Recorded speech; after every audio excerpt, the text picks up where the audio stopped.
en veut toujours plus avec la Mishnah aux éditions Pinchas Félix Ohayon.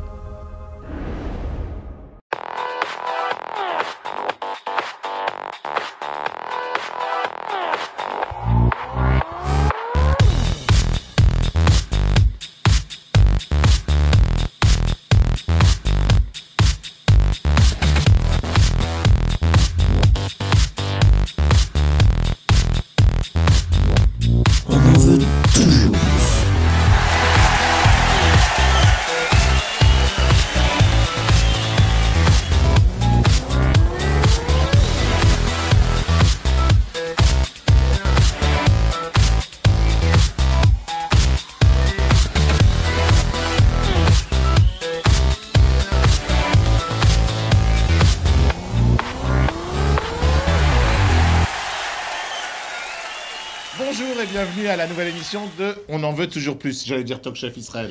Mais ça, c'est du passé ou du futur, on ne sait pas. Bienvenue à On en veut toujours plus. Comme chaque semaine, merci de nous suivre si nombreux. Toujours avec mon ami, le Rav, le Dayan. C'est un peu le saut de cache-route de cette émission. Le Rav Ishaï, c'est le saut de cache-route de cette émission. C'est bien. Aujourd'hui, des nouveaux chroniqueurs, des invités. On va commencer tout de suite avec Corinne. Avec Corinne, la chroniqueuse habituelle. Bonjour Corinne, ça va?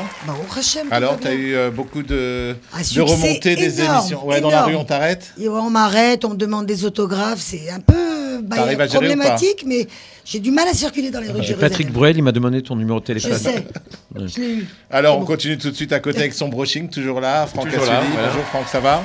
Et toi, grâce à Dieu, au Franck, tu étais déjà connu, toi, avant, avec Franck Delight, donc ça n'a pas changé, je pense. Pourquoi avant? Non, toujours. Ouais, Non, il était déjà connu avant, c'est ce que j'ai dit. Quelqu'un peut traduire ce que je dis à Corinne? Non, mais attends, le Ravisha, il a la même Corinne. réflexion que moi. Ok, d'accord. Alors, je dis rien.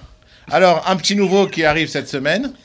On ne sait pas pourquoi il est là, mais à mon avis, on va voir bientôt pourquoi il est là, parce qu'on est au cœur d'une actualité très très chaude au niveau de la Coupe du Monde, et on a voulu pour nous quelqu'un qui représente, Zizou chez nous, Stéphane Ankawa. Enchanté. Stéphane Ankawa le Hamoud. Pardon, excuse-moi Stéphane Ankawa. T'as déjà un fan club, hein, Stéphane. Stéphane Ankawa le Hamoud. Merci beaucoup. Et notre invité, Aharon Chaviv. Le Rav Chaviv. Bonjour Rav, bienvenue. Alors vous le connaissez si vous avez vu le film de Shimshon, Eretz Israël. Voilà, c'est du placement de produit, effectivement. Si on peut placer. Si vous ne l'avez pas vu, vous pouvez le télécharger, le voir sur YouTube ou sur la chaîne Israël Torah. Rav Chaviv, c'est un peu dans Coco, vous savez, le rabbin beau gosse. Bah, c'était lui. Voilà, il est là, j'aime le mettre mal à l'aise. J'ai essayé de faire le même brushing, hein, ça n'a pas marché. Hein. Ouais, Je tiens à préciser que contrairement à Stéphane, je ne fais pas de brushing. Ah, Stéphane. Non, par rapport à Franck. À Franck. Ah, le pauvre Stéphane, il en fait plus. C'est ce qu'on a dit, c'est les mecs qui sortent de l'armoire impeccable. Ouais, c'est ça. Ah oui, d'accord. Ce qu'on a dit la dernière fois. Comme ça, Voilà. Alors, pour cette nouvelle émission, j'ai une petite surprise pour le Rav Ishaï. Alors, la petite surprise Rav Ishaï, voilà, la voilà. Elle est pour vous, Rav. C'est quoi ça? Je vous explique. Vous avez un droit de veto. Alors, je vous explique. On nous a envoyé des petits messages. Il y a des fois des choses qui sont dites dans l'émission par nos chroniqueurs, pas par les rabbinim, bien sûr, par nos chroniqueurs ou par moi-même, qui sont pas tout à fait exactes avec la halakha. Ouais. D'accord? Et comme on est là quand même pour donner la vraie halakha et la vraie Torah, donc si jamais vous voyez que quelqu'un a fait une erreur, vous avez le droit de veto. C'est dangereux de donner un buzzer comme ça. Ouais, mais vous pouvez abuser. Non, surtout qu'il est rouge. Abusez parce surtout que... qu'il est rouge. Ouais. Vous pouvez essayer. Ravishaï, vous pouvez essayer, s'il vous plaît. On va pas arrêter. Voilà. Il a commencé. Alors, quand il a fait ça, quand Ravishaï fait ça pendant l'émission, tout le monde s'arrête de parler. Je peux avoir le même pour le bedding? Non, sans rien. Moi, je voudrais dans la vie en général, à la maison. Je voudrais le même à la maison. Voilà. Quand ma femme se met à gueuler. Chérie, tu as fait à manger pour les gosses? Donc, Rav, si vous voyez, pour pas qu'on donne une information fausse, puisqu'on a une chaîne qui est regardée, il y a beaucoup de monde qui nous regarde, on a peur parce qu'on rigole, parce que des fois on dit des bêtises. Dès qu'il y a une bêtise qui est dit et qui peut faire du Chilul Hashem ou qui peut faire du Bitul Torah, on peut dire non, ou alors qui va à l'inverse de la Torah. Alors, s'il vous plaît, faites-nous ça. Le buzzer. Et voilà, et recadrez-nous pour les bonnes choses. va falloir continuer à aimer malgré tout. Hein. Non, il n'y a pas de souci. Non, on est d'accord que tout le monde joue le jeu. Quand Ravishai fait... Mais pourquoi que le Ravishai? Parce que c'est lui qui ici le Ravavive. Et le Ravavive. Le Ravavive, c'est un invité, il ne sera pas là tout le temps. Alors, Corinne, Corinne, tout le monde. Attends, Fabrice, je t'en supplie, dis-lui où tu l'as acheté et on va lui aller à la maison. C'est tout. Ah non, ça c'est Maxstock, ça vient de Chine. Alors, on va démarrer cette émission avec, comme à chaque fois, le sujet du jour. Et on lance tout de suite le jingle. Le sujet du jour. Le sujet du jour. Le sujet du jour. Il y a un jingle qui passe là.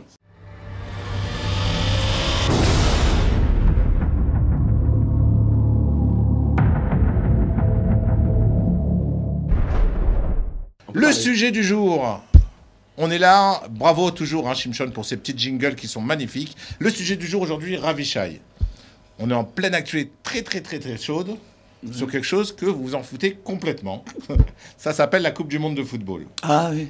Voilà, donc, mais les gens passent leur soirée, leur journée devant la télé. À regarder des milliardaires en short jouer au football. Voilà. Alors, le sujet du jour est la question que je vous pose. Pour ou contre la Coupe du Monde, et surtout, pour ou contre passer du temps, des heures devant la télé à regarder la Coupe du Monde. On va commencer par Corinne. Corinne, ton avis? Écoute, mon avis, il va être très simple. Je déteste le football. Et puis, c'est pas un sport qui m'attire. Et puis, je vois pas l'intérêt de voir courir des gens sur un terrain. En fait, c'est une mauvaise idée de commencer par Corinne. Mais bon, je voulais pas commencer par Stéphane. Alors, si tu commences par Stéphane, il va être pour. Voilà, c'est ça. Ok. Voilà, c'est pas un sport qui m'intéresse. Mais uniquement, c'est tout. Le fait de perdre du temps comme ça devant la télé, qu'est-ce que t'en penses? Je trouve qu'il y a d'autres choses plus intéressantes à faire que de passer du temps devant la télé pendant 1h30 de match. Ok. Raviv, votre... Raviv, pardon. Ça va venir. Raviv. Bon, moi, je préfère jouer au football que de le regarder. C'est un sport que j'aime. Ceci étant dit, je ne nie pas qu'il y a du plaisir à regarder un beau match de foot à la télévision. Ceci étant dit, dans la juste mesure des choses, il y a des choses plus importantes à faire, mais on a le droit de se réserver des moments de loisir, si on aime cela.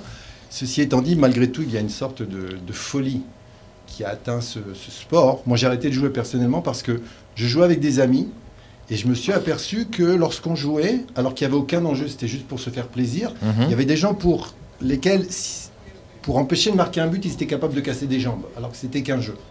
Donc il y a une sorte de folie qui a pris un petit peu ce monde, qu'on voit au niveau de l'argent, qu'on voit au niveau de la compétition, même entre amis aujourd'hui, qui fait que je mets un bémol, mais je ne suis pas contre, à condition bien sûr que ça ne devienne pas une folie, ou parce qu'on soutient telle équipe, on est prêt à casser la figure à des gens qui en soutiennent une autre. D'accord. Franck Assouline, avant d'arriver à Stéphane.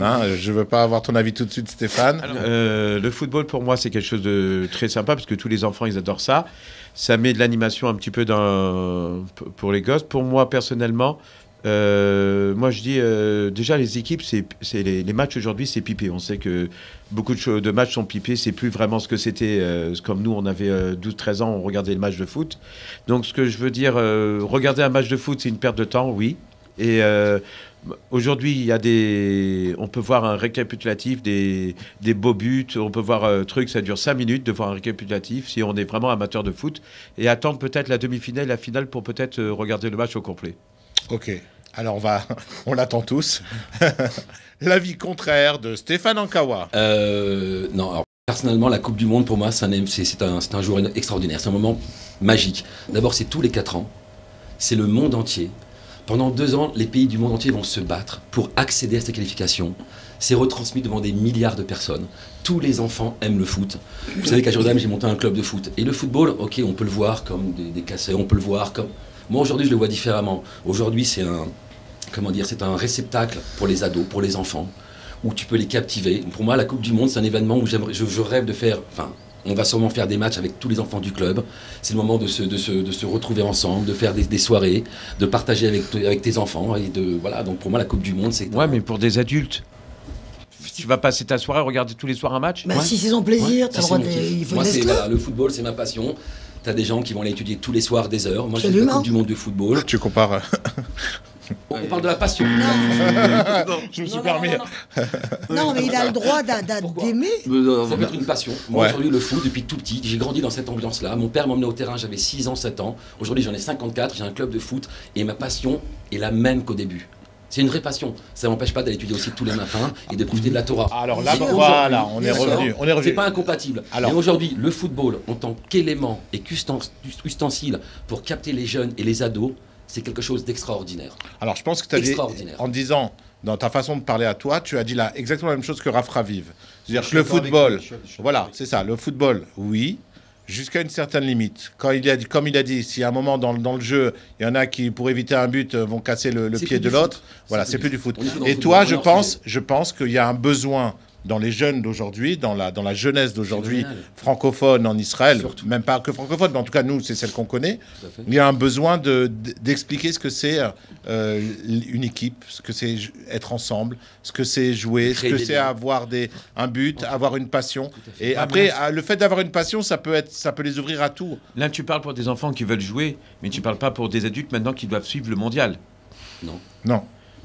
Si demain un ami n'aime pas le football et qui veut pas venir voir un match du mondial, c'est pas mon problème, c'est le sien. Moi aujourd'hui, je prends un réel plaisir à avoir joué le Pérou, l'Arabie Saoudite, l'Iran contre les États-Unis. L'Arabie Saoudite, non pas. En fait, c'est plus dur de courir en djellaba. Ils sont toujours en djellaba, l'Arabie Saoudite. Oui, toujours. Toujours. Alors, on va avoir. Je vais m'amuser avec, mais c'est pas à moi. Ouais, Arabie Saoudite. Bon. Ravi Shaïv, l'avis de notre Dayan sur la Coupe du Monde. Ok, bon, Bezrat Hashem. Premièrement, il y a différents problèmes ici. Si vous me permettez, on confond deux choses là. On confond l'activité sportive pour la jeunesse, d'accord, à travers tous les messages qu'il y a autour du sport d'équipe, la redoute, etc. C'est une chose. Et on confond l'autre chose aujourd'hui, c'est la starification des sportifs, surtout au niveau du football, et le fait que des jeunes qu'on va placer devant ces écrans de télévision vont placer sur un piédestal des stars du foot, d'accord, entre guillemets, ouais, au lieu de placer sur un piédestal nos maîtres en Torah, le Talmud, la Torah. C'est-à-dire, à un moment donné, il y a un ordre de priorité dans la tête d'un jeune. Le jeune, si on vient, on le prend, et on lui dit, bah, tu sais quoi, on va regarder le foot, on va regarder le mondial, le foot c'est bien, regarde, il y a tel joueur, et il y a tel joueur, et il y a tel joueur. L'enfant, de l'autre côté, si après on va lui dire, viens étudier la Torah, ou si pendant, aux horaires, regardez, vous avez un club de foot, moi je m'occupe de 14 foyers pour jeunesse en difficulté en Israël, c'est 3000 enfants. Et on leur organise des matchs de foot, et même des tournois pour ces enfants-là. Donc, maintenant, je sais un peu de quoi je parle.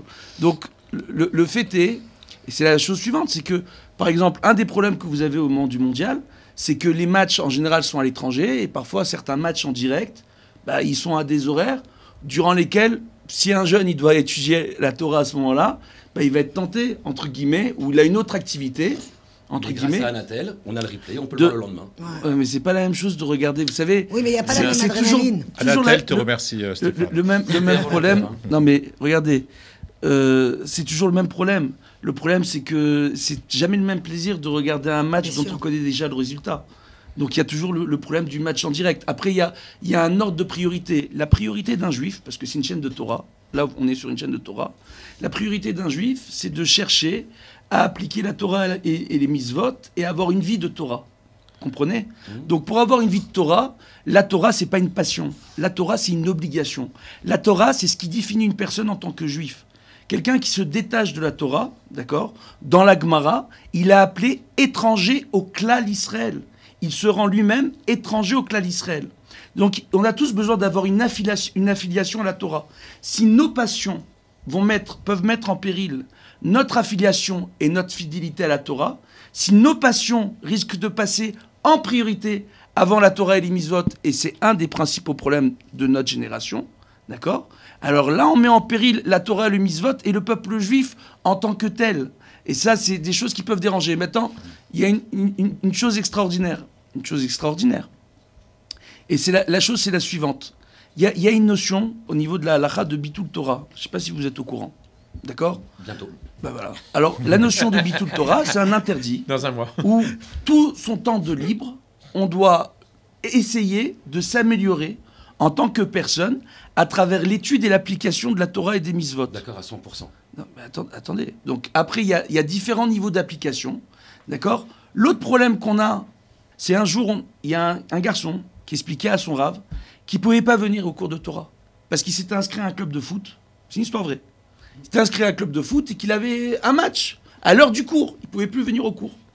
Le rave, très gentiment, c'était un Ramat Gan. Il lui a dit, écoute, je peux te poser une question, comment ça fonctionne exactement le football? Alors il a dit, il y a 2 équipes de 11 joueurs, d'accord? Il y a des goals, en fait, il y a les buts qu'il faut marquer, d'accord? Et il y a un gardien de but, etc. Donc il explique le principe. Il dit, maintenant, je vais te poser la question. Pourquoi se casser la tête à essayer de rentrer le ballon dans la cage, d'accord, au but, au moment où il y a l'autre équipe? Viens, tu viens à un autre moment, il n'y a pas d'équipe, oui, et tu pourras marquer tous les buts que tu veux sans te casser la tête. Alors le garçon lui dit, mais c'est ça tout l'intérêt, c'est de se confronter à l'autre. Il dit, alors je vais t'expliquer. Et il lui dit, et pourquoi pas à un autre moment? Il a dit, parce que c'est le moment de la partie. Il lui a dit, alors écoute bien, il y a une partie que tu es en train de jouer, ça s'appelle ta vie. C'est cette partie-là que tu es en train de jouer.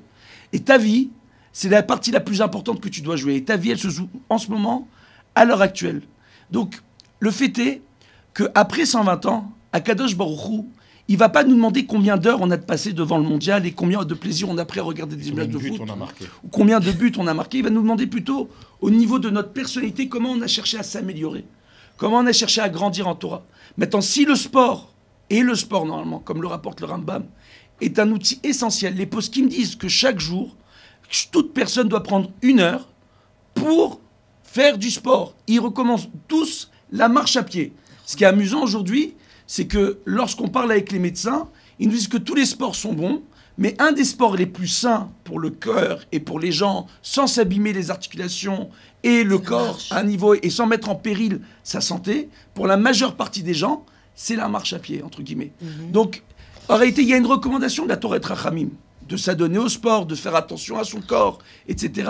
C'est bien quand on a un club de foot, et je sais ce que vous faites, c'est très bien ce que vous faites, parce que les jeunes, ils viennent jouer au foot, vous leur organisez des cours de Torah, et c'est par le biais du foot que vous les ramenez à la Torah et au mitzvot. Donc non, c'est une bonne chose. J'ai dit le football comme un ustensile extraordinaire, comme un kéli. Mais je suis d'accord avec vous. Aujourd'hui, le football est un phénomène de société. Il est comme ça, il est présent. Chez des enfants, c'est une passion. Okay. D'accord. Maintenant, la Torah a 2 solutions. Ou on fait fi de ces enfants-là, et on dit, on les classe comme ça. C'est pas ce qu'on a dit. C'est pas ce qu'il a dit. C'est pas ce qu'on a dit. D'accord. Mais moi, je pense qu'aujourd'hui, il y a moyen d'intégrer Torah et sport et d'avoir. Mais il y a toujours eu ce moyen-là. Alors, on est d'accord. Il y a toujours. Je le fais. Il y a toujours eu ce moyen-là. Attendez. Sport-études. Il y a toujours.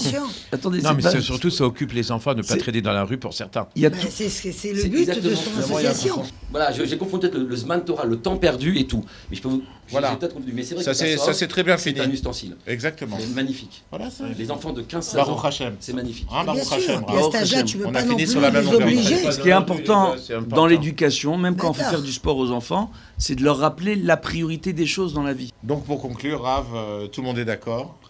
On est d'accord. Il y a sur le plan éducatif, il y a tout simplement enseigner aux enfants l'ordre de priorité. Ne pas laisser une passion prendre le dessus sur les priorités de la vie. Exactement. Le judaïsme et la Torah nous inculquent la priorité des choses dans la vie. Bravo. La priorité pour un juif, c'est d'avoir une vie de famille saine, par exemple. Okay. Et ça, c'est à travers l'étude de la Torah et l'accomplissement des mitzvot qu'on arrive à de telles conclusions. On est tous d'accord. On est tous d'accord. Voilà. On va passer au sujet suivant. Juste avant, Rav, je voulais vous dire que j'ai reçu beaucoup de messages cette semaine. Ah bon? Alors, il y a un fan club du Rav Ishaï. Oh. Alors, une que je voudrais saluer. Oui. Madame Ababou, on vous salue, on vous embrasse pas, Bonjour, bien entendu. Madame Ababou. On vous serre pas la main, non. Oui. On vous salue et on vous dit merci pour tous vos messages d'encouragement que je reçois sur mon portable. J'ai eu des messages aussi. Fabrice, pourquoi tu es en t-shirt? C'est une émission de télé. Alors j'aurais expliqué, j'aurais dit, je veux pas qu'on me confonde avec le Rav. Le Rav, il est en chemise et moi je suis en t-shirt. Aussi. Non, mais il fallait préciser qu'en Israël, c'est cool, quoi. Ok. Ensuite, on m'a dit encore, qu'est-ce qu'on m'a envoyé cette semaine? Puis si je peux me permettre, on est dans le respect mutuel, chacun, voilà, Baruch Hashem. Ouais. Voilà. Ouais, je leur explique. Oui, exactement. Vas-y, on continue.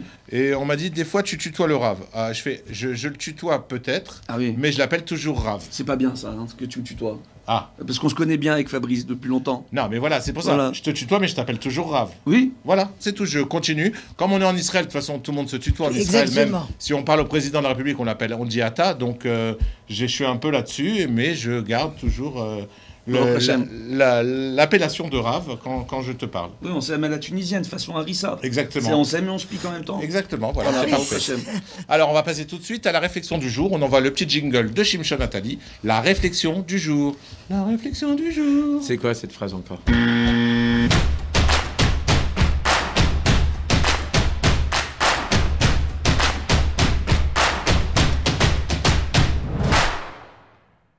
La réflexion d'aujourd'hui, elle sera sur la notion de la vérité et du mensonge, puisque la Gemara dans Shabbat dit Shikra Kai, Shikra Lokai, Kushta Kai. Le mensonge ne tient pas, la vérité tient. Maintenant, de savoir que le mot Sheker s'écrit en 3 lettres, Shin, Kufresh, et que chacune des lettres a une base qui est sur un seul pied. Le Shin dans le Sefer Torah, il s'écrit sur un seul pied, il se termine par une base sur un seul pied. Le Kuf, il se termine sur un seul pied, et le Resh, il est sur un seul pied. Donc il est instable. Sheker, ça ne tient pas, parce que ça va tomber un jour ou l'autre. Et Emet, Kushta, en hébreu, Emet, ça s'écrit Aleph, Mem, Tav. Aleph, il y a 2 pieds. Le Mem, c'est une base qui est plate. Et le Tav, il y a 2 pieds. Donc c'est stable. Maintenant, réfléchissez un peu sur cette notion. Est-ce que ça veut dire que le mensonge, c'est forcément le contraire de la vérité? Pourquoi est-ce que la vérité, elle tient, et pourquoi le Sheker, le mensonge, ne tient pas? Et est-ce que le Shakran, il a le même statut que le mensonge, c'est-à-dire que le menteur ne tient pas, n'existe pas? Bonne réflexion. Voilà, je vous laisse, vous avez une demi-heure, on relève vos copies dans une demi-heure. Bonne chance. Bon, je vais plutôt dire que la vérité et le mensonge ne sont pas antinomiques. C'est-à-dire qu'en vérité, le mensonge, c'est une absence de vérité. Et je vais aller plus loin en disant que même la vérité elle-même peut servir de support au mensonge dans la mesure où elle ne correspond pas à l'individu à l'instant où il doit la mettre en pratique. C'est-à-dire que des fois, il y a une vérité qui peut nous aider à avancer, qui est une vérité. Maintenant, cette vérité-là, à un certain moment, si on reste ancré dedans, alors que la vie nous appelle à évoluer, à changer, à devenir meilleur, cette vérité-là peut nous empêcher après d'avancer. Okay? Et alors, de ce fait, elle devient mensonge. C'est une question de mesure, en vérité. Tout est une question de mesure. La vérité, celle qui me correspond au temps T, c'est cela que je dois rechercher. Parce que si j'applique à moi une vérité qui peut servir à d'autres individus par rapport à leur propre évolution personnelle, alors que moi, je ne suis pas là où ils sont, okay, ça deviendra pour moi un mensonge. En ce qui concerne le fait que la vérité tienne, il faut savoir que c'est une connotation éternelle. C'est-à-dire que la vérité, ce qu'on produit de vrai, ne restera pas seulement ici, dans ce monde-là, mais elle nous suivra dans le monde à venir, dans le monde de l'éternité, tandis qu'un mensonge ne nous suivra pas. Cependant, dans ce monde-là, un mensonge peut durer longtemps. Effectivement, surtout si on donne la vie à ce mensonge par la croyance qu'on lui applique. Un mensonge peut tenir dans l'Amazé, mais dans l'éternité, il ne tiendra pas. Même dans le... Je pense que... Franck. Moi, la vérité, je suis d'accord avec toi. Et je l'ai même écouté à un chiour une fois, où quand tu prends la gematria de Sheker et de Emet, tu arrives, en additionnant, tu arrives à 9 et 6. 9 pour le Emet, c'est ça, Raph? Et 6... Hein? Gematria petite gematria. Voilà, en petite gematria. Voilà, quand on prend et que 6 en Sheker. Voilà. Quand tu prends ces multiples, c'était très beau ce que j'avais entendu, c'était donc de 9, les multiples de 9, tu as 9, 18, 27. Quand tu les additionnes, le 18, ça fait 8 et 1, 9. 27, 7 et 2, 9. Ah, oui. Tu arrives toujours sur le 9. Donc le Emet, tu retombes toujours sur tes pattes. Alors que le Sheker, qui est sur une base de 6, tu fais 6 et 6, 12, d'accord? Ça fait 2 et 1, 3. 3 fois 6, 18, 8 et 1, 9. Donc tu as 6, 3, 9. C'est-à-dire quoi? Tu commences à un Sheker, d'accord? Après, tu t'enfonces dans ta situation, d'accord? Et après, tu arrives à ce que ton Sheker, il va remonter sur le 9, la vérité. C'est-à-dire on va découvrir ton Sheker, un de ces 4. Donc, et après, tu recommences à mentir. Donc, ça monte, ça descend, ça monte, ça descend. Alors, vous pouvez assister au cours de mathématiques de Franck Assuli tous les soirs à partir de 22h15 à Talpiot, à Jérusalem. Pour s'inscrire, appelez directement Franck sur son portable. Stéphane Ankawa. Alors, Stéphane Ankawa... La vérité au football. Alors, si on peut revenir à la question sur le football, non. Le fond de ma pensée, c'est sûr qu'on a un meilleur confort de vie et dans la vérité. Ok, on n'a pas besoin de tricher. Le mensonge t'oblige à jouer un jeu et ne jamais être toi-même. Tu es tout le temps dans la réflexion, tout le temps dans la retenue. Tu t'es inventé ou une situation ou un problème ou quelque chose de je ne sais pas quoi. Tu es dans le mensonge. Aujourd'hui, c'est sûr qu'on va vers la vérité beaucoup plus agréable. Mais j'ai toujours grandi avec des petits mots comme ça de mon père quand j'étais petit. Il me disait, tu sais, Stéphane, dans la vie, mon fils, la vérité n'est pas toujours bonne à dire. Donc je me dis, si des fois, la vérité, il y a peut-être des gens qui ne sont pas toujours aptes à la recevoir. Donc c'est vrai que c'est important, mais je ne sais pas, moi peut-être que des fois, peut-être que le Rav va m'aider là-dessus, mais j'ai cette phrase un petit peu de mon père, je ne sais pas pourquoi, c'était il y a très longtemps, Mon fils, la vérité n'est pas toujours la Deux vérité. choses différentes. Ne pas dire la vérité et mentir, c'est deux choses différentes. Oui, oui, en fait, C'est de la diplomatie, tu comprends. C'est C'est pas de de la- la langue ouais. de bois. À mon avis, votre père, ce qu'il voulait dire, c'est on dit que shtika siyag la chokhma. Le silence, c'est ce qui détermine l'intelligence d'une personne. D'accord? Un homme qui sait garder des silences, c'est-à-dire un homme intelligent, il sait quand se taire, il sait quand ne pas dire les choses, entre guillemets. Et à mon avis, votre père, ce qu'il voulait dire, c'est pas mentir aux autres. C'est tout simplement la vérité, si elle n'est pas bonne à dire, peut-être que c'est pas le moment de la dire. il n'est pas apte à Voilà. l'entendre.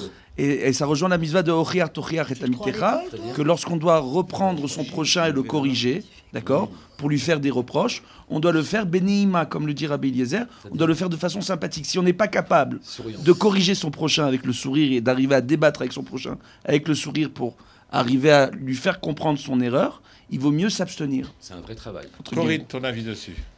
Je pas rejoins un entendu. petit peu Stéphane. Il est vrai que quand on parle de... Enfin, quand on ne ment pas, on n'a pas de surprise. Je veux dire, quand on est intègre et on est droit, t'as pas besoin de réfléchir à savoir comment tu vas t'exprimer, comment tu vas essayer de rattraper l'erreur. Dans le Hémet, tu restes toi-même. Tu T'es restes... libre, on est en Ouais, mais- liberté. T'es libre. Par contre, moi, c'est une question que je voudrais poser au Mais Rav. tu par permets, rapport- j'étais en train de parler. Ah, t'as pas fini? Non. Pardon. Bon, vas-y, Attends.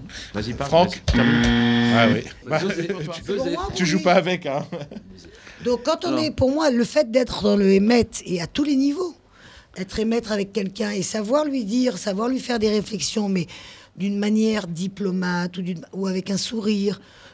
Si les gens sont assez intelligents, je pense qu'ils peuvent très bien comprendre que. Et ça passera très bien. Merci Corinne. Franck, tu voulais rajouter quelque Non, chose? ouais, c'est une question, Une question Rav, parce que Rav. c'est vrai. Enfin, on me l'a toujours confirmé que le seul mensonge qu'on pouvait faire, c'est pour le Shalom Bayit. Oui. À ton mari de Maratine Grave. Bon, Ouais. Mais ça, c'est parce que le Rav lui a ok. dit. Alors, Rav. Alors, Bezrat Hashem, avec l'aide de Dieu, on va essayer de répondre. C'est vrai ce que tu dis. le Premièrement, Shalom. il y a une notion fausse qui nous parle de Sheker Letov.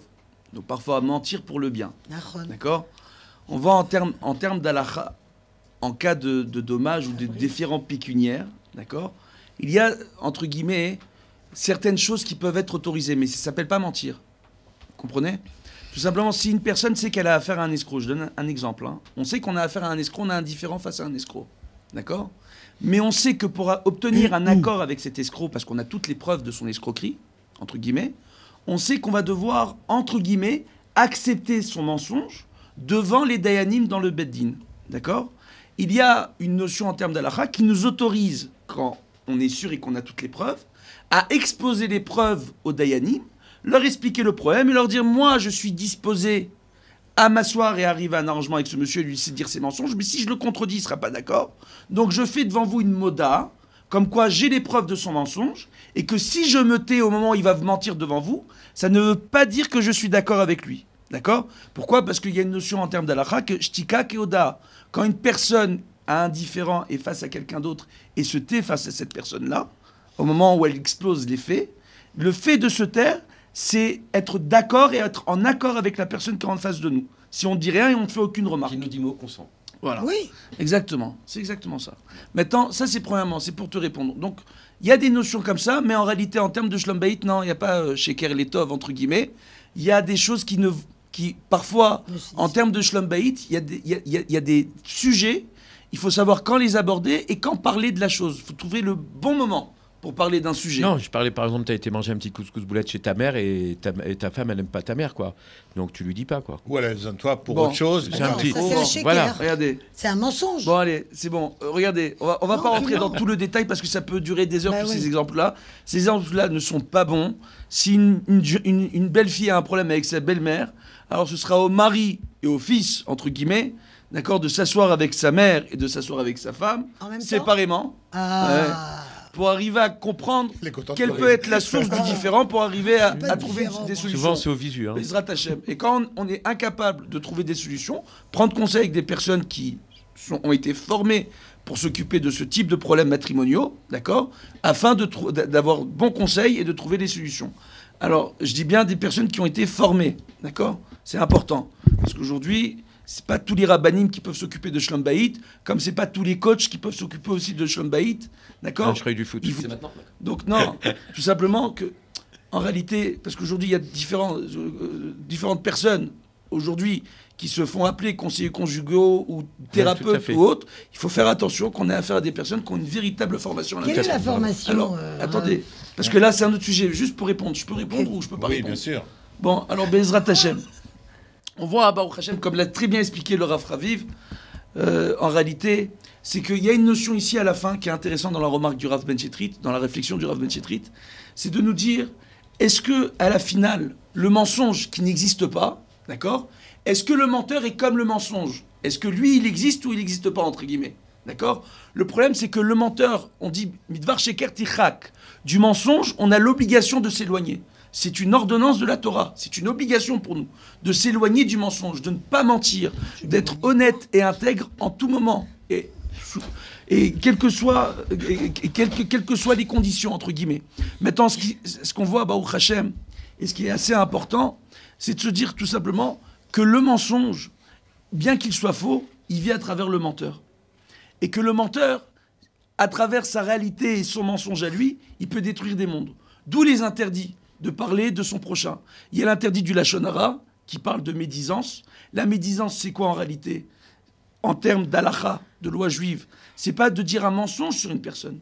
C'est de dire une vérité sur cette personne-là, mais de la présenter de façon à ce qu'on ait une idée négative de la personne dont on est en train de parler. D'accord? Tout simplement. Donc de porter préjudice. Volontairement ou involontairement. En parlant négativement de son prochain. Même, et alors qu'on dit une vérité. D'accord? On va donner un exemple. D'accord? On va parler de Frank Delight. Ouais, il y a deux clients. Il y a celui qui n'était pas content, entre guillemets, parce qu'il voulait avoir le bon prix à la fin de l'événement et qu'il n'a pas réussi à avoir le prix qu'il voulait, alors que la nourriture était sans aucun défaut. Bon, Hachem, vu que j'ai déjà participé à plusieurs reprises à des Brit Milot et des Smachot, Franck, il est là, pour HSF, il est très très bon. Maintenant, Baruch Hashem. C'est gentil. Ah, je t'en prie, d'accord? Vu que pour moi c'est tout le temps gratuit. Alors maintenant, je te rappellerai, j'ai bientôt la bar mitzvah de mon fils. Alors maintenant, je sais, c'est de l'abus. Alors maintenant, qu'est-ce qu'on voit, Baruch Hashem, c'est rabbin alors? Alors maintenant, qu'est-ce qu'on voit? On plaisante bien sûr, mais le fait est, il y a un client qui va venir qui n'est pas content. On ne sait pas quelles sont ses motivations, d'accord? Il peut avoir de mauvaises motivations, entre guillemets, parce qu'il n'a pas reçu le tarif qu'il voulait, entre guillemets, d'accord? Et il va mal parler, il va dire Frank Delight, ouais, quel super traiteur, je te dis pas, mais d'un air très négatif. Donc il est en train de dire une vérité, parce que c'est un super traiteur, mais je te dis pas, à la fin. Je te dis pas. D'accord? On laisse sous-entendre qu'il y a un problème. Et il y a une autre personne qui va dire exactement la même chose qui est très contente des services de la prestation de Franck, et qui va dire Frank Delight, mais extraordinaire, je te dis pas. Oui? Et en réalité, c'est la même phrase, mais là, elle peut être interprétée d'une façon ou d'une autre. Le Motzi Shemra, qui est encore plus grave, c'est d'inventer un mensonge et de le reprendre, entre guillemets, pour porter préjudice à son prochain. On rapporte que les menteurs détruisent des mondes. Ils détruisent des familles.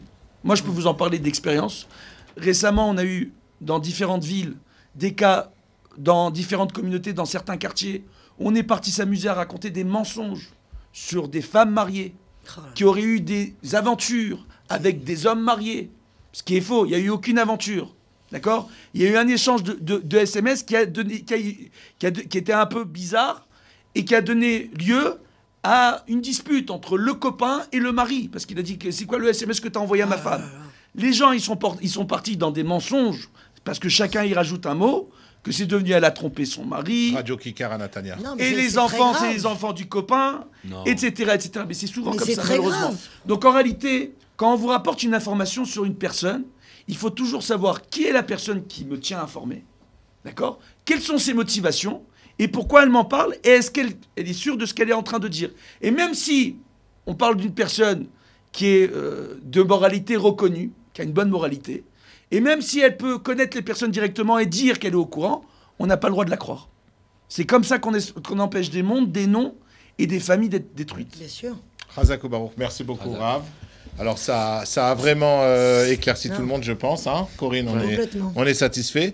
Et Stéphane, en parlant du mensonge, je crois que dans la Coupe du Monde, excusez-moi. Oui, vas-y. La Coupe du Monde. Maintenant, il y a la vidéo, c'est-à-dire celui qui fait semblant de tomber. Voilà. Grâce à la vidéo, il n'y a plus de mensonges. Football, Coupe du Monde et Emmet, c'est voilà. Aujourd'hui, on peut arrêter, aller voir l'écran et on sait il n'y a plus de mensonges. Allez, merci. On continue. On a tout monté Emmet, j'étais obligé. Hein. On l'attendait. Alors, on va passer tout de suite à la suite avec avec une citation du jour. Un jour, une citation. Tout de suite, le jingle.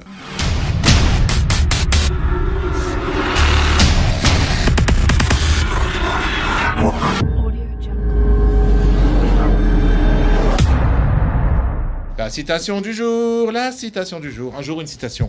Alors, la citation du jour, ouvrez bien grand vos oreilles.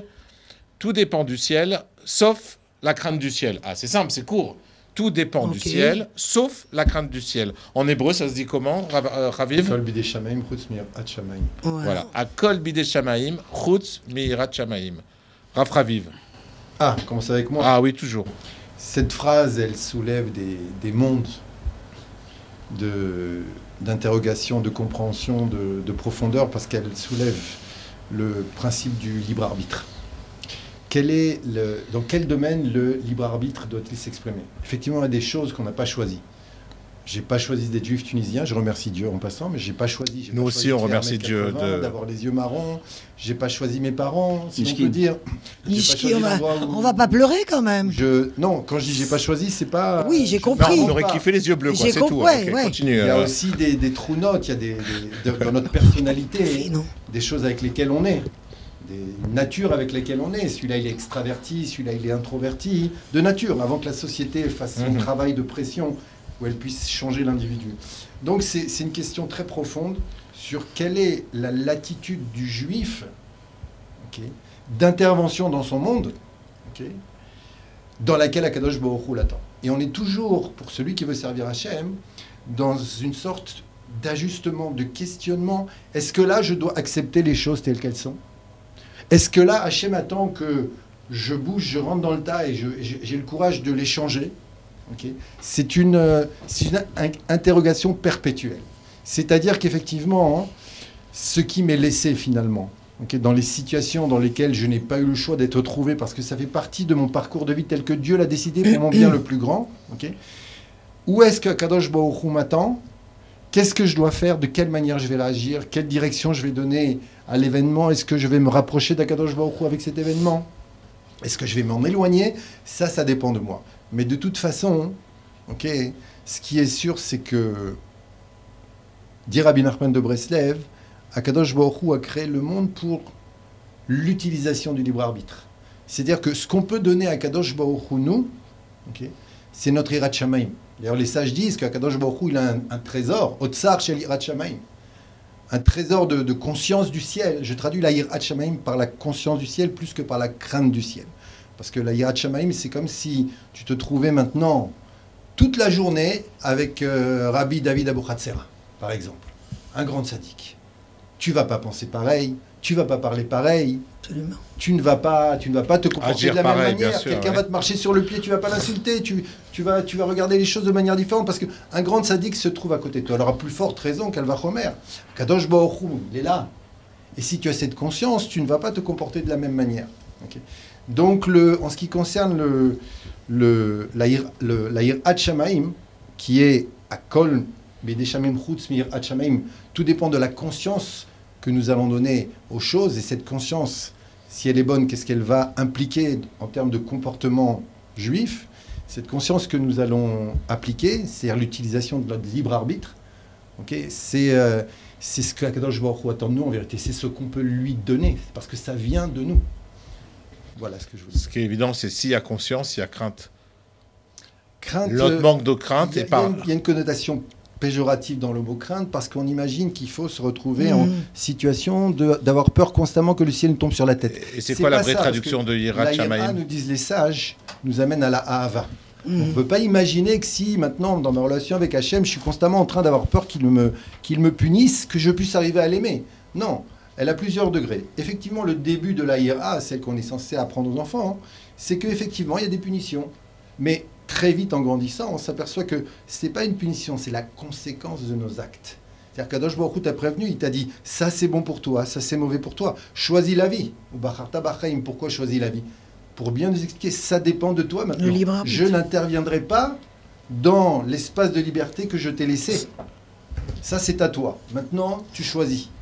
Donc il y a la conséquence de nos actes qui nous amènera jusqu'à, si on prend les bonnes décisions, une conscience d'Hachem qu'on appelle Irat Aromemut, où il est constamment avec nous et où on a peur, oui, mais de le décevoir. Merci beaucoup, Rav Raviv. Franck Assulir. Je suis très honoré de parler après Rav Raviv.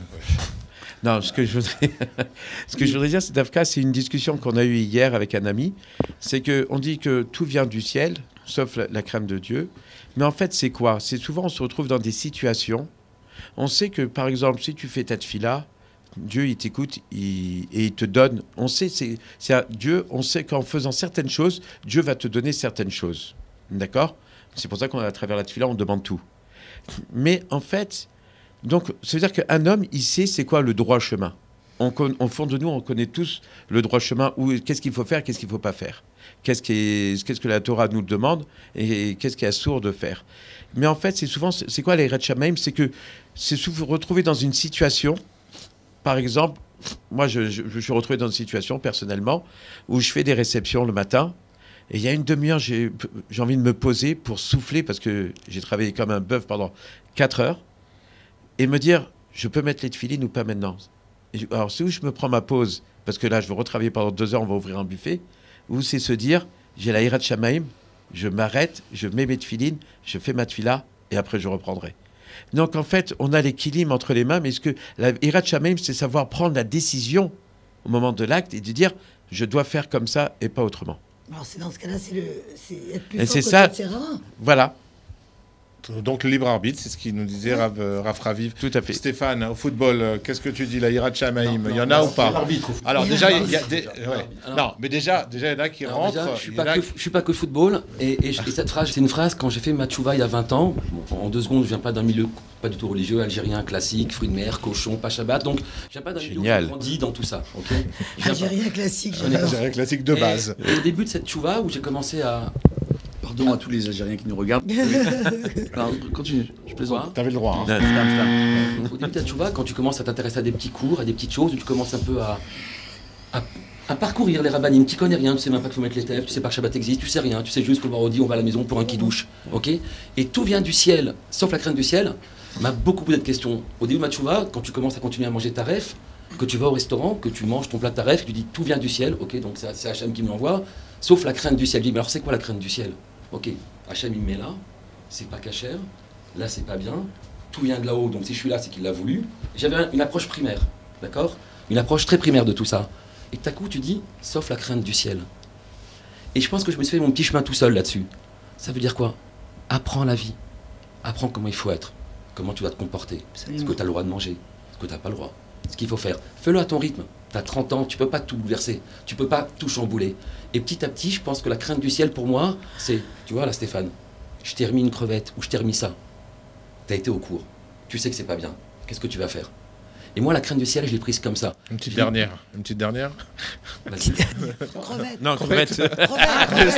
Allez Stéphane, une petite dernière. Allez, demain j'arrête. Une langouste. Et moi, cette petite crainte du ciel, je l'ai vue comme le... Voilà Stéphane, maintenant je t'ai appris. Tu as été au cours du Rav Citruc. Je t'ai fait rencontrer le Rav Asimov. Tu as vu qu'il faut mettre une mezouza à la porte. Tu as vu que c'est interdit le cochon. Tu as vu qu'on ne mélange pas il et la viande. Tu as vu qu'il y a un Shabbat. Mais il y a aussi un dimanche derrière. Tu vois? Maintenant tu sais. Je pense que la crainte du ciel, c'est quand tu sais, est-ce que tu vas faire ou tu vas pas faire. Moi, c'est comme ça que je l'ai vu. Mais quand tu parles d'un dimanche derrière, tu parles de l'église, je n'ai pas compris. Non, je parlais de... Non, de la détente en France. Je ne sais pas si le Rav a compris un peu. Ouais, très très bien. Je pense qu'il a très bien compris, puisque Corinne... C'est comme ça que je l'ai fait. J'ai un bug. Attends. T'as beaucoup de bugs. T'en as pas qu'un, Corinne, et on est au courant. Tout est entre les mains du ciel, sauf la crainte du ciel, Corinne. Alors, tout est en les... Arrêtez, je vais rigoler. Je vous écoute, Corinne. Tout est entre les mains du ciel. Bon, il n'y n'y a aucun doute là-dessus. Des alcooliques anonymes. Alors, Corinne, raconte-nous. Voilà. Tu vois, c'est pas bien. Allez, ça suffit. Pour moi, il n'y a aucun doute que tout est dans les mains d'Hachem. On a beau prévoir des choses, envisager des choses, mais sauf au chef d'avant, on s'aperçoit qu'on ne peut rien décider. On peut dire demain je vais faire ça. Ben non, demain tu ne sais pas ce que tu vas faire concrètement. C'est lui qui va décider ce que tu vas faire. Donc, et la crainte de Dieu, moi je veux dire, je peux pas dire, j'ai une crainte. Quand j'ai une crainte, oui, j'ai peur de Dieu. Quand je fais une avéra, oui, j'ai de la culpabilité, je me dis c'est pas bien, mais Mais Akadosh Baruch Hu est Rahman. Tu vois ce que je veux dire? J'essaie de me dire, de motiver, mais je sais que Akadosh Baruch Hu, tout ce qu'il fait, c'est pour le bien. Donc, comme les parents, en fait. Comme les parents. Les parents, quand ils t'interdisent quelque chose, absolument. C'est pour que si tu dis ne va pas à la fenêtre, c'est pour pas que tu tombes. Moi, il y a des fois où je suis en colère. Parce que Graïm contre Akadosh Baruch Hu, on dit qu'on peut être en colère contre Akadosh Baruch Hu et lui parler comme un père. Je ne sais pas si c'est vrai, mais on verra. Moi, des fois, je m'assois, j'ai une terrasse en haut de chez moi, je m'assois seule, un peu d'idbo des doutes comme ça, puis je lui parle, je lui dis Akadosh Baruch Hu, Corinne. Pourquoi tu me fais ça? Qu'est-ce que je t'ai fait? Ouais. Pourquoi tu fais ça? Pourquoi tu fais ça? J'essaie de faire bien. Non. Il t'a répondu chouette. Voilà. Moi, j'aime parler avec Akadosh Baruch Hu. Et il te répond? Ouais. D'accord. Moi, je suis pas illuminée, mais je pense qu'il me répond. Son mari m'a dit elle entendait des voix en ce moment. Bon. Ravichai. Je peux parce que là, faut les maîtriser ces deux-là. Non, mais c'est lui là. Vous l'avez, il est là. Il est là. Ils se connaissent depuis Achasra. Je fais pas de la shonara, là, il est là. Il est là. Alors, on y va. Bezrat Hashem. On va, avec l'aide de Dieu, Rabbi Hanania Omer, Akol bidei Shamaim chutz mirat Shamaim. D'accord? Va reshut netuna bidei Adam. Oh. Ça, c'est la partie de la phrase que personne connaît et qui est très importante. D'accord? On voit que dans la Gemara, Masechet Brachot d'Aflamet Gimel, là-bas, on rapporte cet enseignement-là de Rabbi Hanania. Il est repris dans Pirkei Avot, d'accord? Aussi, dans le 3e Pérec, il me semble, si je ne me trompe pas. Peut-être que je me trompe, mais c'est pas grave. Bon, dans Pirkei Avot, en tout cas. Et on voit en réalité, qu'est-ce qu'on nous dit? On dit que tout est entre les mains du ciel, donc de Dieu, sauf la crainte du ciel. Donc la crainte de Dieu, elle est entre nos mains. Va'arishut netuna, l'autorisation est donnée entre bidei Adam, entre les mains de l'homme, de craindre ou de ne pas craindre le ciel. C'est un peu compliqué. En réalité, le Rambam, d'accord, il rapporte dans Ilchot Tshuva à une notion qui est très très importante par rapport à cet enseignement de Chachamim. D'abord, c'est Rabbi Hanania, c'est un des grands maîtres du Talmud, d'accord. Et on voit en réalité, et il y a le commentaire aussi du Ramban et de Rabbeinu Ovadia Barthénora qui vont dans le même sens, qui nous disent la chose suivante. Ils disent en réalité comment il faut comprendre la chose. C'est en réalité, Akadosh Baruch Hu, lorsqu'il a créé ce monde, les situations dans lesquelles tu te retrouves. La femme que tu as épousée, c'est pas Dieu qui l'a mis sur ton chemin. C'est toi qui as décidé de l'épouser ou non. Oh. Le restaurant où tu es rentré, c'est pas Dieu qui te l'a mis sur ton chemin. C'est toi qui as décidé de rentrer dans ce restaurant, d'y manger ou non. Cachère, pas cachère. C'est toi qui as décidé, quand tu vas au restaurant, de passer 3 heures avec tes copains au restaurant ou 1 heure avec ta femme. C'est toi qui décides avec qui tu vas, où tu vas et comment tu vas. C'est toi qui décides de toutes ces choses-là. Et en réalité, nous expliquent nos maîtres que la plus grande tentation des hommes, c'est de tenir responsable Dieu de tout ce qui nous arrive pour toujours se dédouaner, de dire attends, mais moi je me suis retrouvé, dans cet endroit-là. Non, mais je vois tout à fait ce qu'il veut dire. Énorme. Ouais, Je me suis retrouvé dans cet endroit-là. Avec cette tentation-là, et j'y ai succombé ou pas, c'est que Dieu le voulait. On dit non, t'as fait des choix. Pour venir dans ce studio et me retrouver assis à côté de Fabrice, je t'assure que c'est très compliqué pour moi. Alors, tu permets? Alors, maintenant qu'est-ce qu'on voit? J'ai fait un choix, d'accord? J'ai fait un choix de prendre du temps dans ma journée pour venir ici, pour rapprocher tous les cœurs de la Torah. On essaye en tout cas, à travers cette émission, etc. Bref, c'est un choix que l'on fait, de se retrouver dans un endroit avec des gens, de s'asseoir, de parler, de discuter. C'est un choix qu'on a fait. On est obligé en réalité de rien. Dieu il nous donne le choix de tout. Mais après, les conséquences de nos choix, c'est notre faute. On ne peut pas remettre ça entre les mains de Dieu. Ce qui veut dire que Dieu, il te dit quoi? Il te dit tout l'ensemble de la création. Comment j'ai créé ce monde? Comment ce monde est capable de lui-même de s'élever au Olam HaYetzira Hatzilut. Un monde qui est capable de se reproduire de lui-même. D'accord? Et de s'auto-gérer, entre guillemets. Il ne faut pas croire que dans cette autogestion, l'homme et ses actions et ses volontés, ils sont comprises. En réalité, l'homme a le pouvoir de construire ou de détruire sa vie avec ses propres choix. Maintenant, le problème qu'il y a, c'est quoi? C'est qu'il y a une chose qui est extraordinaire. En réalité, on nous dit que à travers nos choix que l'on fait pour détruire ou construire, il faut se remplir de Torah pour être sûr de savoir faire les bons choix. Pourquoi? Parce que parfois, en voulant faire une misva, on se retrouve à faire une avera. en voulant faire tout simplement une émission pour le Zikoui Arabim, on se retrouve à plaisanter un petit peu trop et à aborder des sujets sur un certain angle où des gens vont interpréter malheureusement de façon inverse ce qu'on a voulu dire. Donc il y a toujours une petite limite et c'est un choix. C'est un choix que l'on fait au moment où l'on parle, on prend la parole, où on agit, avec qui on est, comment on fait les choses. C'est exactement ça. Et le Rambam, c'est ça qui est intéressant, il dit le choix de ta femme quand tu l'épouses ta femme, en tant qu'homme, tu épouses, ou la femme quand elle épouse son mari, c'est un choix qu'on fait, c'est pas forcément ton mazal. Parce qu'on voit dans la tfila du Shla, veille de Rosh Chodesh Sivan. Ah ouais, attendez. Attendez. Ah oui. J'avoue que je suis un peu Shla larguée, là. Kadosh, je peux, je dis Luchot Abri. Ça fait longtemps Shla que t'es largué. Kadosh rapporte dans la prière que quand on va prier pour les enfants, veille de Rosh Chodesh Sivan, comme chaque année, c'est la coutume. En réalité, c'est une tfila qu'il est bon de dire chaque jour que Dieu fait, en réalité. D'accord? Et on voit que là-bas, on priera pour que nos enfants, ils aient le zivoug agoun, le bon zivoug. D'accord? C'est-à-dire leur âme sœur, tel que c'était prévu au départ. En réalité, parce qu'on peut se tromper et épouser la mauvaise personne. Et c'est un choix que l'on fait. Et ce choix-là, on le fait en sachant si on sait se poser les bonnes ou les mauvaises questions au moment où on décide de se marier ou non.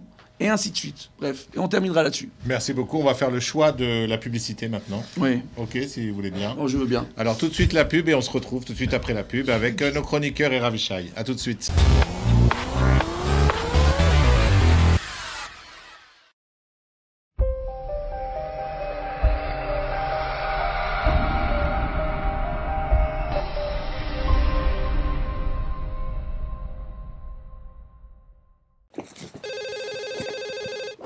Anatel, bonsoir. Tu peux me raconter la fin de l'histoire? Dans un palais de glace, mais elle ne parvient pas. Anatel, éternellement à votre écoute. Et ça, ce ne sont pas des histoires. Anatel, téléphonie fixe, mobile, télévision, internet et solutions professionnelles.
Et voilà, on se retrouve tout de suite après cette pub magnifique, des très belles pubs.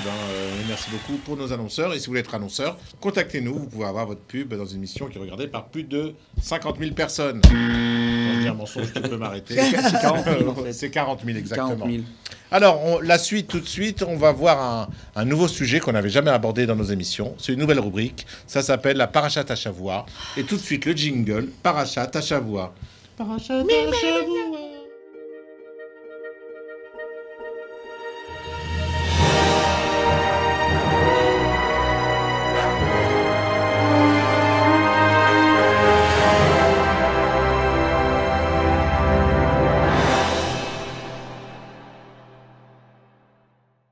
Alors, la paracha de Shavua aujourd'hui, je vais demander au Rabbanim de ne pas donner la réponse, s'il vous plaît. Donc, cette semaine, le nom de la paracha, est-ce que quelqu'un la connaît? Corinne, tu connais le nom de la paracha cette semaine? Paracha de Pinchas et Balak. Balak, bravo Corinne, bravo. Ah, pas loin, Pinchas, Balak, c'était à côté. Hein. Tu as dû louper un Shabbat à la Sina, c'est pas grave. Balak, on peut en parler, en plus c'est d'actualité. Hein. On ne sait pas si on va être black ou pas cette semaine avec l'équipe de football. Est-ce qu'on va... Voilà, c'est pas Stéphane qui est responsable. Il me cherche du regard. Il me cherche du regard. Non, continue. Voilà, change de sujet. Je joue le jeu. Alors, on reprend. Je joue le jeu. Il a appuyé là-dessus, je change de sujet. Ça s'appelle Aman et Balak. Alors, qui va nous parler de la paracha de Balak? Stéphane. La paracha de Balak, je la trouve très très sympathique. Elle arrive à un moment de mémoire comme ça où nous sommes sortis d'Égypte, on a reçu la Torah, on est comme ça dans un campement, on est bien, tout va très très bien. Et un peuple, Moabite, qui a élu à sa tête un roi qui s'appelle Balak, décide d'aller, je pense, défier le peuple d'Israël.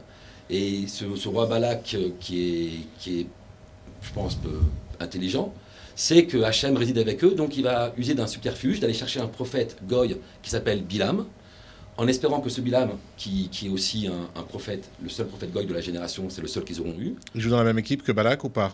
Je crois pas, il était remplaçant. Enfin, d'accord, il était sur le terrain. Très bien. Continuons. Non, j'étais bien... Non, mais tu l'as perturbé, c'est vrai. C'est pas facile. Donc, je ne suis pas un orateur de paracha. Je suis plus un orateur de... Continue, Stéphane, excuse-moi. Et je pense que... Et ce qui est intéressant, c'est que ce que j'ai appris, c'est que ce Bilam qui va venir maudire le peuple juif, c'est le petit-fils de Lavan. C'est ça? Allez, on continue. Hein, c'est un descendant de Lavan. Ça fait black and white. Il est descendant de Lavan. Et moi, j'aime beaucoup quand des descendants viennent, et surtout comme ça dans une famille. En fait, c'est toujours une boucle qui revient. On est toujours dans les patriarches, on est toujours dans le début de notre histoire. Approche-toi ton micro. Dans la matrice. Stéphane, on t'entend pas bien dans le retour là. Voilà. Et moi, j'adore ça. On a ce retour à la matrice. Quand l'histoire nous ramène toujours Abraham, Yitzhak, Yaakov, on voit que c'est là. On voit que là, tout est créé. Et comment 1000 ans après, 1400, c'est encore des descendants de ces gens-là qui reviennent, ou pour nous faire du mal, ou comment 1000 ans après, on vient régler les comptes de ce qui s'est passé avant. Et moi, je trouve ça magnifique. Donc l'histoire, elle est simple. On fait venir Bilam avec son ânesse. Il y a plein d'histoires sur l'ânesse, des aventures extraordinaires qui se passent avec l'ânesse. J'ai appris il n'y a pas longtemps que la bouche de l'ânesse qui a parlé a été créée avant la création du monde. On sait qu'Hachem a créé 7 éléments avant, dont la bouche de l'ânesse. Non, c'est au moment de Shkia. C'est au moment de Shkia. Voilà. Et bon, avant je suis Shabbat. Pas très, mais voilà, j'ai des réminiscences comme ça de petites études que j'ai faites. Et voilà. Et la bouche de l'ânesse, c'est toujours un truc qui m'a. En fait, le 6e jour, juste avant l'heure d'entrée de Shabbat, il y a différents éléments qui ont été créés. Dont la bouche de l'ânesse. Ça m'a toujours. Le fait qu'elle allait parler, quoi. Non, c'est incroyable. C'est-à-dire qu'on avait déjà prévu tout ça. C'est-à-dire qu'on voit bien comment le maître, le grand architecte, il prévoit tout. Il a prévu une bouche d'ânesse au commencement. Mais à quel moment il va l'intégrer? Pour la placer à ce moment-là. Voilà. Comme quoi on peut s'occuper d'une équipe de football, jouer au football et faire un très beau Devar Torah. Mais c'est le cas de Stéphane. Et c'est le cas de Stéphane. Elle est magnifique. Parce qu'en fait, Bilam va venir maudire. Il va se passer plein d'aventures. Il ne pourra pas maudire. Il va bénir en fin de compte.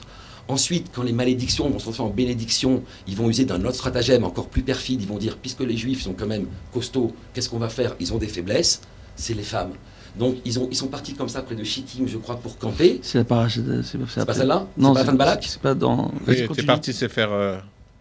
Continue. Alors je m'arrête là si c'est la fin de Balak. Après c'est une autre paracha. Franck. Donc, voilà ce que je fais de Balak. Franck. Balak, c'est comme il a très bien expliqué Stéphane. Il a été chercher Bilam, c'est ça, il a été chercher Bilam pour maudire le Ham Israël, mais il s'est passé quelque chose de drôle, on va dire c'est la nouvelle rubrique, il faut être sérieux, attends. Oui. Donc il va se passer quelque chose de très drôle à ce moment-là. Oui. Non, ça va très bien, lunettes. Ça m'allait bien, ouais. C'est plus possible. Vas-y, on se met en mode lunettes. Donc il va se passer un truc sympa, c'est que quand en fait il va arriver Bilam avec son ânesse à 3 reprises, elle va changer de chemin, d'accord? Et on dit ce chiffre 3, c'est pas pour rien. Parce qu'en fait, ce chiffre 3, c'est quoi? C'est les dit tout à l'heure, Sheker. Voilà. C'est les patriarches, Avraham, Yitzhak, Yaakov. C'est-à-dire que, et ensuite, ces 3 choses-là, ça peut être aussi les Shalosh Regalim. Parce qu'on vient de sortir du désert, on vient de passer Shavuot, Pessah et Sukkot. Donc, c'est les Shalosh Regalim. Donc, ce qui voulait dire, pourquoi elle a bougé 3 fois, c'est-à-dire que ces trois choses, c'est un siman pour te dire tu ne peux pas toucher le Ham Israël. Et en fait, aussi, j'ai lu dans un autre commentaire que... Parce que tu lis beaucoup de commentaires, continue Franck. Ben, oui, entre 2 éclairs au chocolat. Voilà. Et c'est à coup d'éclair. Oui. Et donc, j'ai lu qu'en fait, dans la vie, quand il y a 3 choses qui se répètent devant nous, eh ben, il faut savoir dire stop. Dire, c'est un siman que je ne dois pas le faire. Un exemple? Non, mais il y a aussi... Un exemple? Attends. Oui. Eh ben, je sais pas, tu vas aller, je sais pas, tu vas aller faire quelque chose. Il y a 3 choses qui t'ont empêché. Ta femme dit n'y va pas. L'autre, c'est un siman qui ta voiture tombe en panne. Un truc bon. Ok. Sincèrement, il faut laisser tomber. Voilà. Okay. C'est un siman d'Akadosh c'est marrant Baruch Hu. ça. Non, mais il y a aussi le fait quand on dit... Corinne avant et on écoutera après Rav pardon. Raviv. Non, Corinne d'abord. Non, parce qu'on dit... C'est une chazaka. Ce qui est bien, ce qui est intéressant de relever le fait des 3 choses. Est-ce que ça a un rapport, je ne sais pas, je pose la question, est-ce que ça a un rapport avec le fait quand on dit d'aller voir un médecin et qu'il faut 3 avis différents? Je voulais savoir si c'était lié ou pas. Non.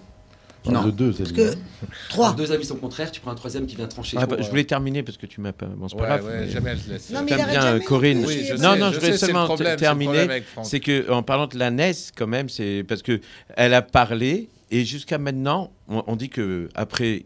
Hachem, il a fait en sorte que Bilam, c'est-à-dire qu'elle est morte tout de suite cette année pour pas qu'on en fasse une idole, d'accord, parce que qu'elle ait parlé, c'était un truc. Le premier mot de la paracha, c'est Vayar Balak. Balak a vu. Donc c'est une paracha qui nous introduit le concept de la vision.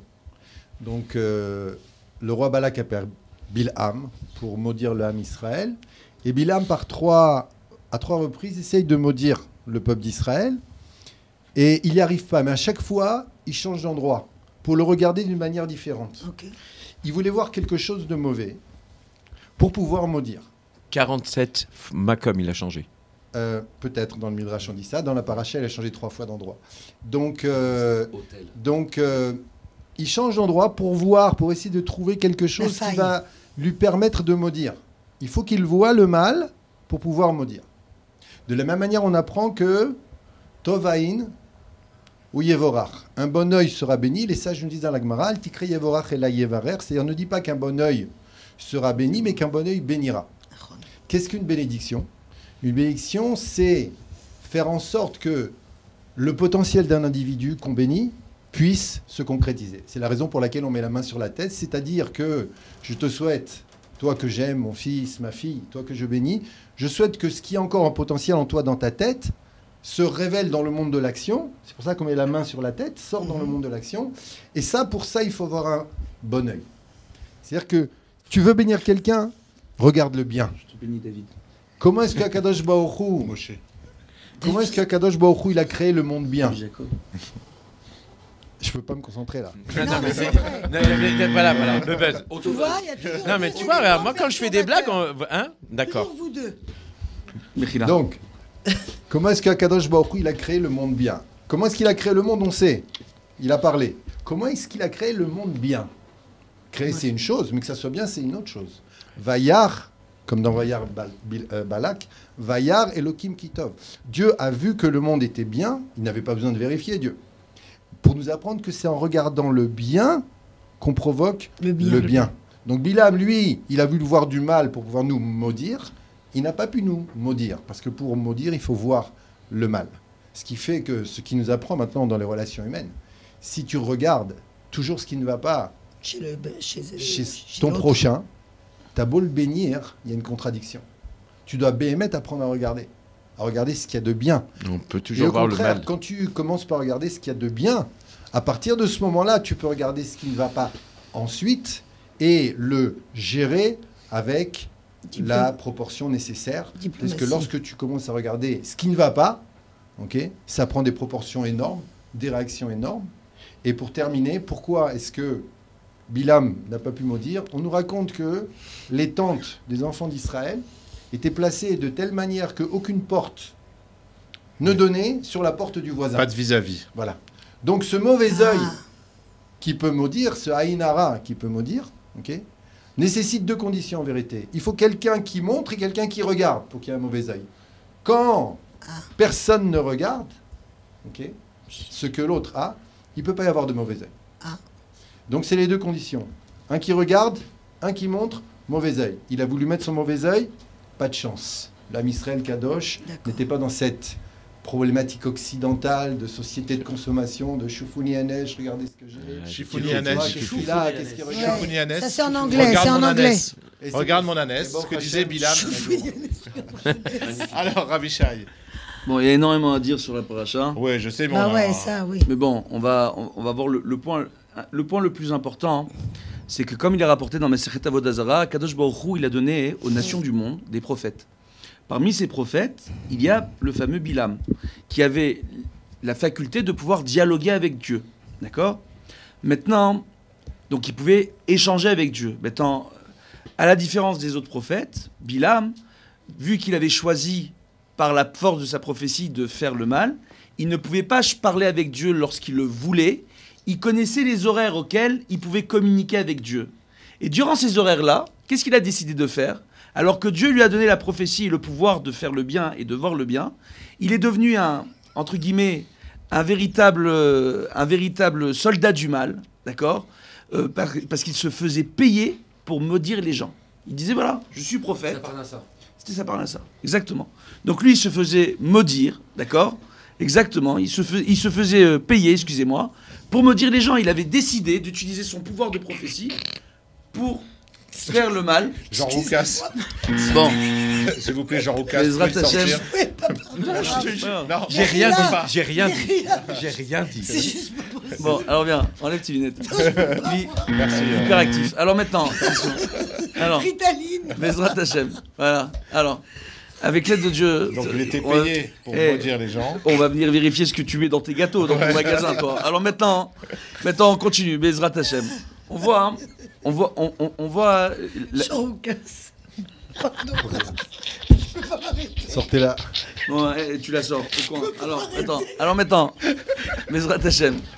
Non mais elle sort, elle va au coin, c'est pas possible. Attends, mais Bezrat Hashem, on va y aller avec l'aide de Dieu. On a perdu Corinne. Ah ouais, elle est plus là. Il y a le Rav Klein qui attend dehors. Il y a l'autre invité. Il va partir. On a vraiment perdu Corinne. Alors. Bon. Et voilà, c'était l'effet Jean Roucas. Merci Franck pour... J'ai rien fait. Oui, tu les as mis. Il a juste mis des lunettes. Bon, en réalité, Bilam avait fait le choix de devenir un mercenaire du mal. D'accord ? Parce qu'avec sa prophétie, il se faisait payer, il était connu. Les gens allaient le voir, il le payait pour maudire. Pour maudire. On savait que quand on allait voir Bilam et qu'on le payait pour maudire une personne, ça marchait. Le problème était réglé parce qu'il savait à quel moment il pouvait maudire les gens, parce qu'il était à ce moment-là en communication avec Dieu. Il connaissait les horaires où Dieu était en colère, entre guillemets, contre sa création. Il pouvait demander par le pouvoir de sa prophétie que Dieu vienne et accorde la demande de tous les gens qui avaient un différend avec cette propre personne-là. On apprend de là différentes choses. Un, que l'akpéda, le fait d'en vouloir à son prochain, ça peut changer toute la dimension du din, de la loi, sur cette personne-là. D'accord ? De la rigueur divine sur la personne. D'accord ? Ça, c'est premièrement. Raison pour laquelle il est préférable de ne pas être makpid. D'accord ? De ne pas en vouloir à son prochain et de tenir rigueur des choses. D'accord ? Ça, c'est premièrement. Ah ouais, pour un Algérois, c'est dur. C'est une chose qui est très importante. Donc, on apprend ça, premièrement. Deuxièmement, il a fait ce choix-là. Alors que la véritable question que pose le Chafetz Chaim sur Bilam, attends, il avait la prophétie. Tout ce qu'il disait pouvait s'accomplir. Tout ce qu'il demandait pouvait s'accomplir à Dieu. Il avait ce pouvoir d'influencer la volonté divine. Pas uniquement de pouvoir prédire l'avenir comme un simple prophète, mais d'influencer la volonté divine. Et lui, il a décidé avec cela de faire le mal et de ne pas faire le bien. D'accord ? Et ce qui est important, c'est que Balak, à la base, ne fait pas partie du peuple de Moab. Balak, il fait partie du peuple de Midian. D'accord ? Et c'était un des conseillers du roi de Moab, d'accord ? Qui, lorsqu'il a été tout simplement vaincu par les Bnei Israël, ils ont dit on ne peut pas mettre un Moabite aujourd'hui à la tête du peuple, donc on va prendre ce petit Midiani qui s'occupait de la gestion des comptes et on va le mettre à la tête du peuple. Maintenant lui c'était un magicien comme tout le peuple de Midian d'où venait Yitro, le beau-père de Moshe. C'était le pays par excellence de l'Avodazara, d'accord, de l'idolâtrie, de la magie, c'était tous des magiciens. et entre guillemets, et des véritables magiciens. Ils connaissaient les forces occultes. Et lui, en réalité, quand on dit qu'il a vu, les Israël, il a vu sa défaite, en réalité, il avait fabriqué un oiseau avec différentes parties en métal. Il avait pris, par la suite, une langue d'un oiseau vivant qu'il a planté dans le bec de l'oiseau en métal qui était en or, en argent, etc., et en bronze. Et il a réussi par... c'est pour ça qu'on appelait Ben Sipor. Il a réussi, exactement. Et c'est tout simplement, il a réussi à faire une incantation pour faire voler cet oiseau mécanique. Et quand l'oiseau a volé, pour lui prédire l'avenir, il devait lui dire l'avenir à Balak, d'accord? Il voit l'oiseau qui revient vers lui, poursuivi par une boule de feu. Et en réalité, c'était la Kedusha, la sainteté du clan Israël, qui était en train d'accomplir la volonté divine, était imbattable. Tout simplement, pour la raison pour laquelle le Rav Raviv le rappelle, c'est que dans leur façon de camper, ils faisaient en sorte que chacun ne s'occupe pas de ce qui se passe chez son voisin. Ça, c'est une chose fantastique. Et on va terminer là-dessus, avec l'aide de Dieu, c'est qu'on voit que le point qui est vraiment important ici, c'est de voir le choix que l'on fait. Les choix que l'on fait. Ça rejoint ce qu'on a dit tout à l'heure sur Pirkei Avot. D'accord? Akol bidei shamayim chutz miyirat shamayim. Ça veut dire les choix que tu fais. Ce que tu fais dans ce monde va définir ce monde et cette création. On peut devenir des créateurs de monde ou des destructeurs de monde avec notre propre parole. On nous rappelle dans Bereshit, dans la Genèse, que Dieu a créé le monde par la parole. Nous pouvons détruire le monde par notre vision et par notre parole, par notre façon d'interpréter la réalité. Et ça, c'est une chose qui est très importante. D'où la raison qu'un juif, comme c'est rapporté dans la paracha Kitavo, à la fin de la paracha, après qu'on nous disait énumérer un grand nombre de malédictions, qu'on doit faire la Torah Bessimcha. On doit être dans la joie et toujours voir sa vie et ses épreuves sous un angle positif. C'est une très belle rubrique que nous a rajouté Shimshon, avec des très beaux commentaires de tout le monde. Et on se retrouve tout de suite pour la prochaine rubrique, la nouvelle rubrique de cette émission. Oui, parce qu'il nous rajoute plein de nouvelles rubriques comme ça, Shimshon. Ouais, ça change, c'est nouveau. On essaye. De toute façon, on est obligé de dire du bien, c'est notre producteur. Donc, voilà. Si on dit du mal, on est viré. Mais il nous paye pas, je te rappelle. On continue. Quoi, t'es pas payé? Non. Ah, moi, j'ai touché 30 000 la semaine dernière. Dieu bénisse pour toi. Ouais. Vas-y, continue. Alors, gestion de crise, on va lancer le jingle. Gestion de crise. Gestion de crise. Gestion de crise. Gestion de crise.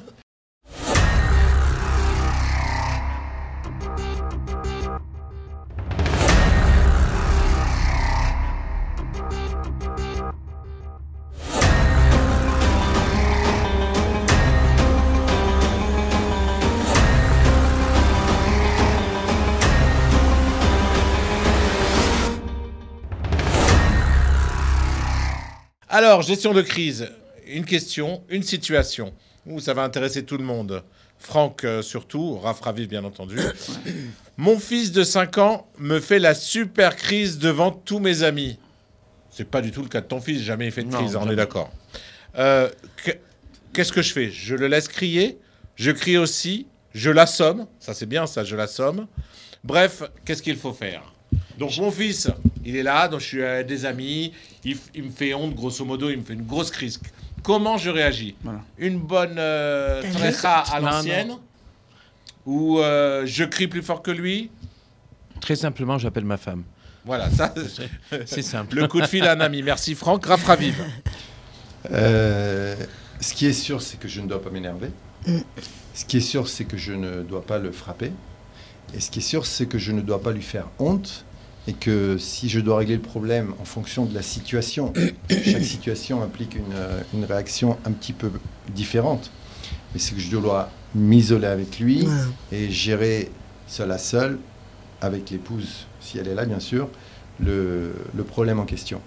Maintenant, au moins moi, faire attention à ne pas me mettre en colère. C'est-à-dire à ne pas céder à une sorte de pression sociale, regarde comment il réagit, il y a des gens, etc. Me concentrer avant tout aux besoins de cet enfant. Parce que lorsqu'un enfant exprime une colère, c'est qu'il y a quelque chose qui ne va pas. Donc je vais devoir m'isoler avec lui, attendre qu'il se calme, tant qu'il ne peut pas parler, essayer de le calmer et ensuite lui demander, dans son langage, qu'est-ce qui s'est passé. Corinne? Moi, c'est exactement comme le Rav Raviv. M'isoler avec mon fils, d'abord pour ne pas l'humilier devant tout le monde, ça c'est un truc qui Donc lui, il t'a humilié, tu fais attention de toi, de pas... Absolument, absolument de ne pas humilier quelqu'un, bichalal. Donc en général, alors un gosse qui est là en faisant une crise, c'est qu'il a un mal-être. Donc il va falloir que... Enfin, je l'isole, je me mets avec lui dans une chambre et effectivement, je le laisse se calmer et ensuite, je lui demande pourquoi il a tant de colère en lui. Mais jamais le frapper ni crier, ça n'a aucun intérêt. Stéphane, tu dois en voir des enfants en crise sur les terrains de foot. Ouais, ils ont pas 5 ans, ils sont plus vieux. Ouais. Je veux dire que personnellement, si demain, j'ai pas eu de gros problèmes d'enfants, mes enfants à 5 ans qui ont fait des crises comme ça, mais je pense que ce que dit Aliou est vrai, je prendrai mon fils, je pense que s'il pleure c'est qu'il y a une bonne raison, peut-être qu'il s'est fait mal ou il a mal dormi, à cet âge-là ce sont des choses un peu comme ça, et je vais avec lui dehors, je m'isole, je le prends dans mes bras, je l'aime, et puis je pense qu'il va se calmer. Voilà, très simple. Alors, toujours j'entends les gens dire, à mon époque, mon père, mon grand-père, il leur met une bonne trécha, ça serait passé. Alors c'est bon, c'est pas bon, il y a des générations qui ont été élevées avec, peut-être on parle avec la trécha. Est-ce que c'est bon ou pas, Avishai? On parle de ça pour une nous, bêtise. On parle ça d'une bêtise. Trérotes, hein. Mais là, pas d'une crise. Là, tu parles d'une crise. Là, c'est autre chose. Ouais. Alors, on reprend. C'est lié. Ok. Premièrement, quand tu parles de ces générations tricha, entre guillemets, c'est des générations qui ont connu à leur époque, dans les années 40, 50, 60, 70, une véritable révolution des mœurs. D'accord? Donc à l'époque déjà, lorsqu'il y avait un véritable chamboulement par rapport aux valeurs qui étaient reconnues dans tous les foyers, c'est-à-dire il fut une époque où, par exemple en Afrique du Nord, même les gens qui n'étaient pas pratiquants, ils avaient une certaine sniout, entre guillemets, une certaine pudeur. Les grand-mères, elles allaient en robe à la plage, elles se mettaient pas en maillot de bain. C'était déjà se mettre en maillot de bain pour ces femmes à cette époque-là, c'était quelque chose de scandaleux, entre guillemets, pour l'époque. C'était une idée reçue à travers le monde entier, pas uniquement à travers le peuple juif. Donc, en réalité, on voit que génération tricha, si on parle de génération tricha en général, quand on parlait de préadolescents, voire jeunes adultes, qui commençaient à faire des grosses bêtises, entre guillemets, et que les parents devaient les reprendre. Maintenant, la violence ne règle jamais rien. 2, les enfants, dès leur plus jeune âge, il faut les considérer comme des personnes à part entière. Donc, comme l'a dit le Rav Raviv, ne pas faire honte à un enfant, même à un nourrisson. Ça, c'est premièrement. Un nourrisson. Deuxièmement, oui, même à un nourrisson. Ouais, même un nourrisson. Ouais. L'éducation de l'enfant commence à partir du 40e jour dans le ventre de sa mère. Okay. Voilà. D'où l'accident de berceau. Tu en as alors, elle commence dès la conception de l'enfant, dans le ventre de sa mère. C'est là que l'éducation commence. Le rapport entre la mère et l'enfant, entre père et l'enfant, commence dans le ventre. La science aujourd'hui, la médecine conseille, il y a des thérapies aujourd'hui pour apprendre au père à jouer avec son enfant, à communiquer avec son enfant lorsqu'il est dans le ventre de sa mère. D'accord? Donc c'est des choses qui sont importantes. Et on voit que donc Chazal, ce qui nous dit que l'éducation commence au moment de la conception de l'enfant, c'est juste. D'accord? Donc maintenant, par rapport à cela, on voit quoi? On voit que la violence ne règle rien quand on responsabilise un enfant. D'accord? Qu'on lui explique à son niveau qu'est-ce qui est bien, qu'est-ce qui n'est pas bien. Et l'enfant a besoin, quelque part, qu'on le limite, parce qu'il nous teste en permanence. On le voit quand l'enfant commence à manger par lui-même. Il a besoin, pour son développement psychomoteur, de toucher la texture des aliments. Mais arrive un moment donné où il a plus faim, il nous regarde droit dans les yeux, la nourriture, il la prend, il va la jeter par terre en cherchant à savoir si c'est bien ou pas bien, en souriant. Toujours en souriant. Et là, il cherche à voir. Maintenant, dans ma façon de le limiter, l'enfant, et de lui expliquer si c'est bien ou pas bien ce qu'il fait, je vais développer sa personnalité dans le bien ou dans le mal. Si tout de suite l'enfant, je lui crie dessus, ça c'est clair qu'à 5 ans, c'est un enfant qui fera que des crises. Maintenant, si l'enfant, calmement, je lui explique que c'est pas bien, en lui faisant comprendre les choses, pourquoi c'est pas bien, et je prends le temps de lui expliquer, alors que c'est un jeune enfant, qui a 5 mois, 6 mois, qui commence à découvrir la nourriture, entre guillemets, d'accord ? Avec cette réflexion, j'établis un dialogue avec l'enfant qui lui permettra, 1, de faire moins de crises, et 2, en cas de crise, de développer un dialogue beaucoup plus serein avec son parent, parce qu'il sait qu'il peut tout dire, et calmement, et avoir un développement, et avoir une réponse, mais toujours s'adapter au niveau intellectuel de l'enfant par rapport à son âge. Voilà, c'est aussi simple que ça. Alors on va passer tout de suite à notre Afra Vive, qui est notre invité du jour, et on lance tout de suite le jingle, l'invité et ses news. Invité et ses news.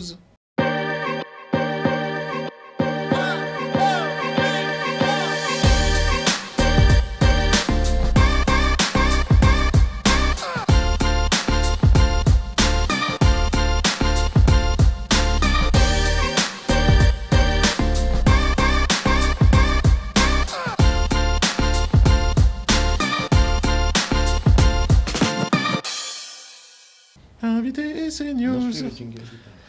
Alors, l'invité et ses news. On reste concentré. Corinne, qui est revenue parmi nous. Merci d'être revenue, Corinne.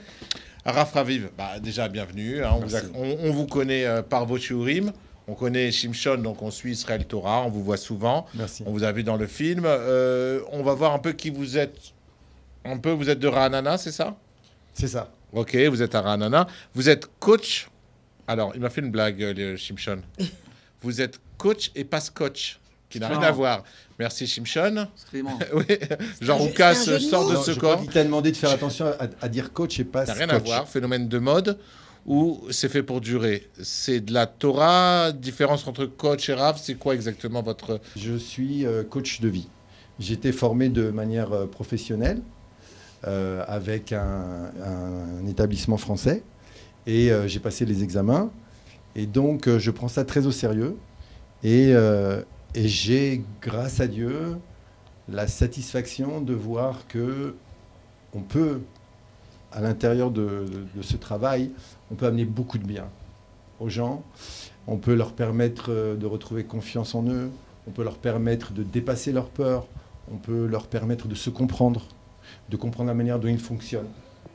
Et il faut comprendre que ce n'est pas un phénomène de mode. Ça fait plusieurs décennies que le développement personnel existe. C'est une prétention humaniste qui a commencé chez les non-juifs, qui voulait essayer de comprendre comment est-ce que l'individu fonctionne. Et nous sommes dans une génération où comme c'est une ère messianique, les sources de la connaissance se développent. Okay. Et aujourd'hui, avant, on savait, on a appris, les docteurs savent comment est-ce que le corps fonctionne, mais en ce qui concerne la psyché humaine, c'est-à-dire le conscient, le subconscient, les émotions, en ce qui concerne la psyché humaine, on n'avait pas une grande connaissance de cela. Et aujourd'hui, on a une connaissance de la manière dont, au niveau de son intelligence et de ses émotions, des relations entre la tête et le cœur, de quelle manière l'individu fonctionne. Je tiens à dire que tout ça se trouve dans la Torah, à la base. Mais la médecine aussi se trouve dans la Torah, à la base. Mais nous n'avons pas forcément la possibilité de trouver dans la Torah où est-ce qu'Akadosh Baruch Hu, il parle de la camole. Il a fallu que des médecins se penchent sur le sujet, étudient la matière, les substances nécessaires, la manière dont elles sont mélangées, pour que la camole sorte. Mais on n'est pas forcément apte à trouver dans la Torah la camole. C'est la même chose pour le développement personnel. Personnellement, grâce à Dieu, j'ai étudié. C'est pas du PNL. Et j'arrive à voir les liens extraordinaires qu'il y a entre le développement personnel et la Torah.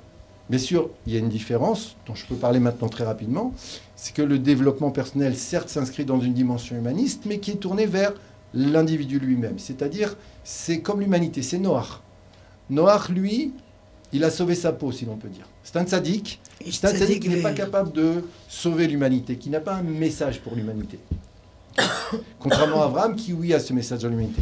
Dans le développement personnel, il y a cette dimension où on reconnaît qu'il y a quelque chose qui nous dépasse, qu'il y a des forces supérieures à nous et qu'il y a une mission de vie qui nous concerne, okay, qu'on doit s'efforcer de trouver sa place, comme ils le disent, dans l'univers. Okay. Mais la relation avec Dieu s'arrête au fait de qu'est-ce que tu peux prendre, tu peux te connecter. Okay. La relation Dieu-Âme-Israël, ce qu'on doit aussi nous apprendre à l'humanité en le vivant d'abord par nous-mêmes, c'est que la relation avec Dieu, elle est différente. On reçoit de Dieu, on peut aussi donner à Dieu, dépend de nous la présence de Dieu sur terre. Qu'est-ce que Dieu veut? La notion aussi de bien et de mal, okay, qui ne sont pas des notions relatives, qui sont des notions qui nous sont transmises, okay, auxquelles nous devons nous soumettre. Tout ça, c'est donné par l'homme Israël. Ce n'est pas présent dans le développement personnel, mais les armes qui permettent, les questionnaires, les exercices, la vision des choses qui permettent à un individu d'avancer, de changer, ce sont des armes extraordinaires qui relèvent, à n'en pas douter, en ce qui concerne ma compréhension des choses et les liens que j'ai faits avec la Torah, qui relèvent de ce qu'on appelle le tikkut amidot, c'est-à-dire la réparation des traits de caractère.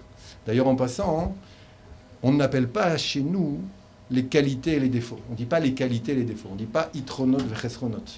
On dit midatova, midara, juste mesure, mauvaise mesure. De là, on apprend que c'est très simple. En vérité, qu'est-ce qu'un défaut? C'est une qualité mal utilisée, simplement.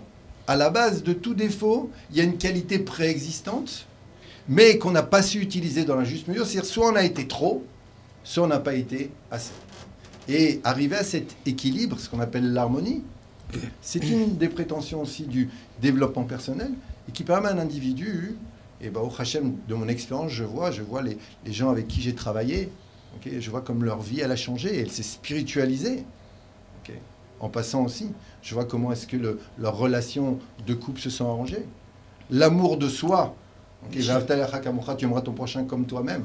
On ne peut aimer l'autre que si déjà on apprend à s'aimer, sans orgueil, mais à s'aimer. Et pourquoi je m'aime? Je m'aime parce que Akadosh Baruch Hu m'a créé, et que je suis digne d'être créé puisqu'il m'a créé. Akadosh Baruch Hu lui m'aime. Donc pourquoi moi je ne m'aimerais pas? Puisque lui il m'aime. Et cet amour est inconditionnel. Alors est-ce qu'on est... on est proche du psychologue, du psychanalyste? Non, il y a une différence. C'est que dans la psychologie de base, aujourd'hui il y a une shakshuka dans toutes les matières, mais dans la psychologie de base, on comprend le passé. Dans le coaching, on utilise cette compréhension du passé pour que l'individu se comprenne lui-même. Et une fois qu'on a cette compréhension, on utilise cette compréhension pour atteindre des objectifs.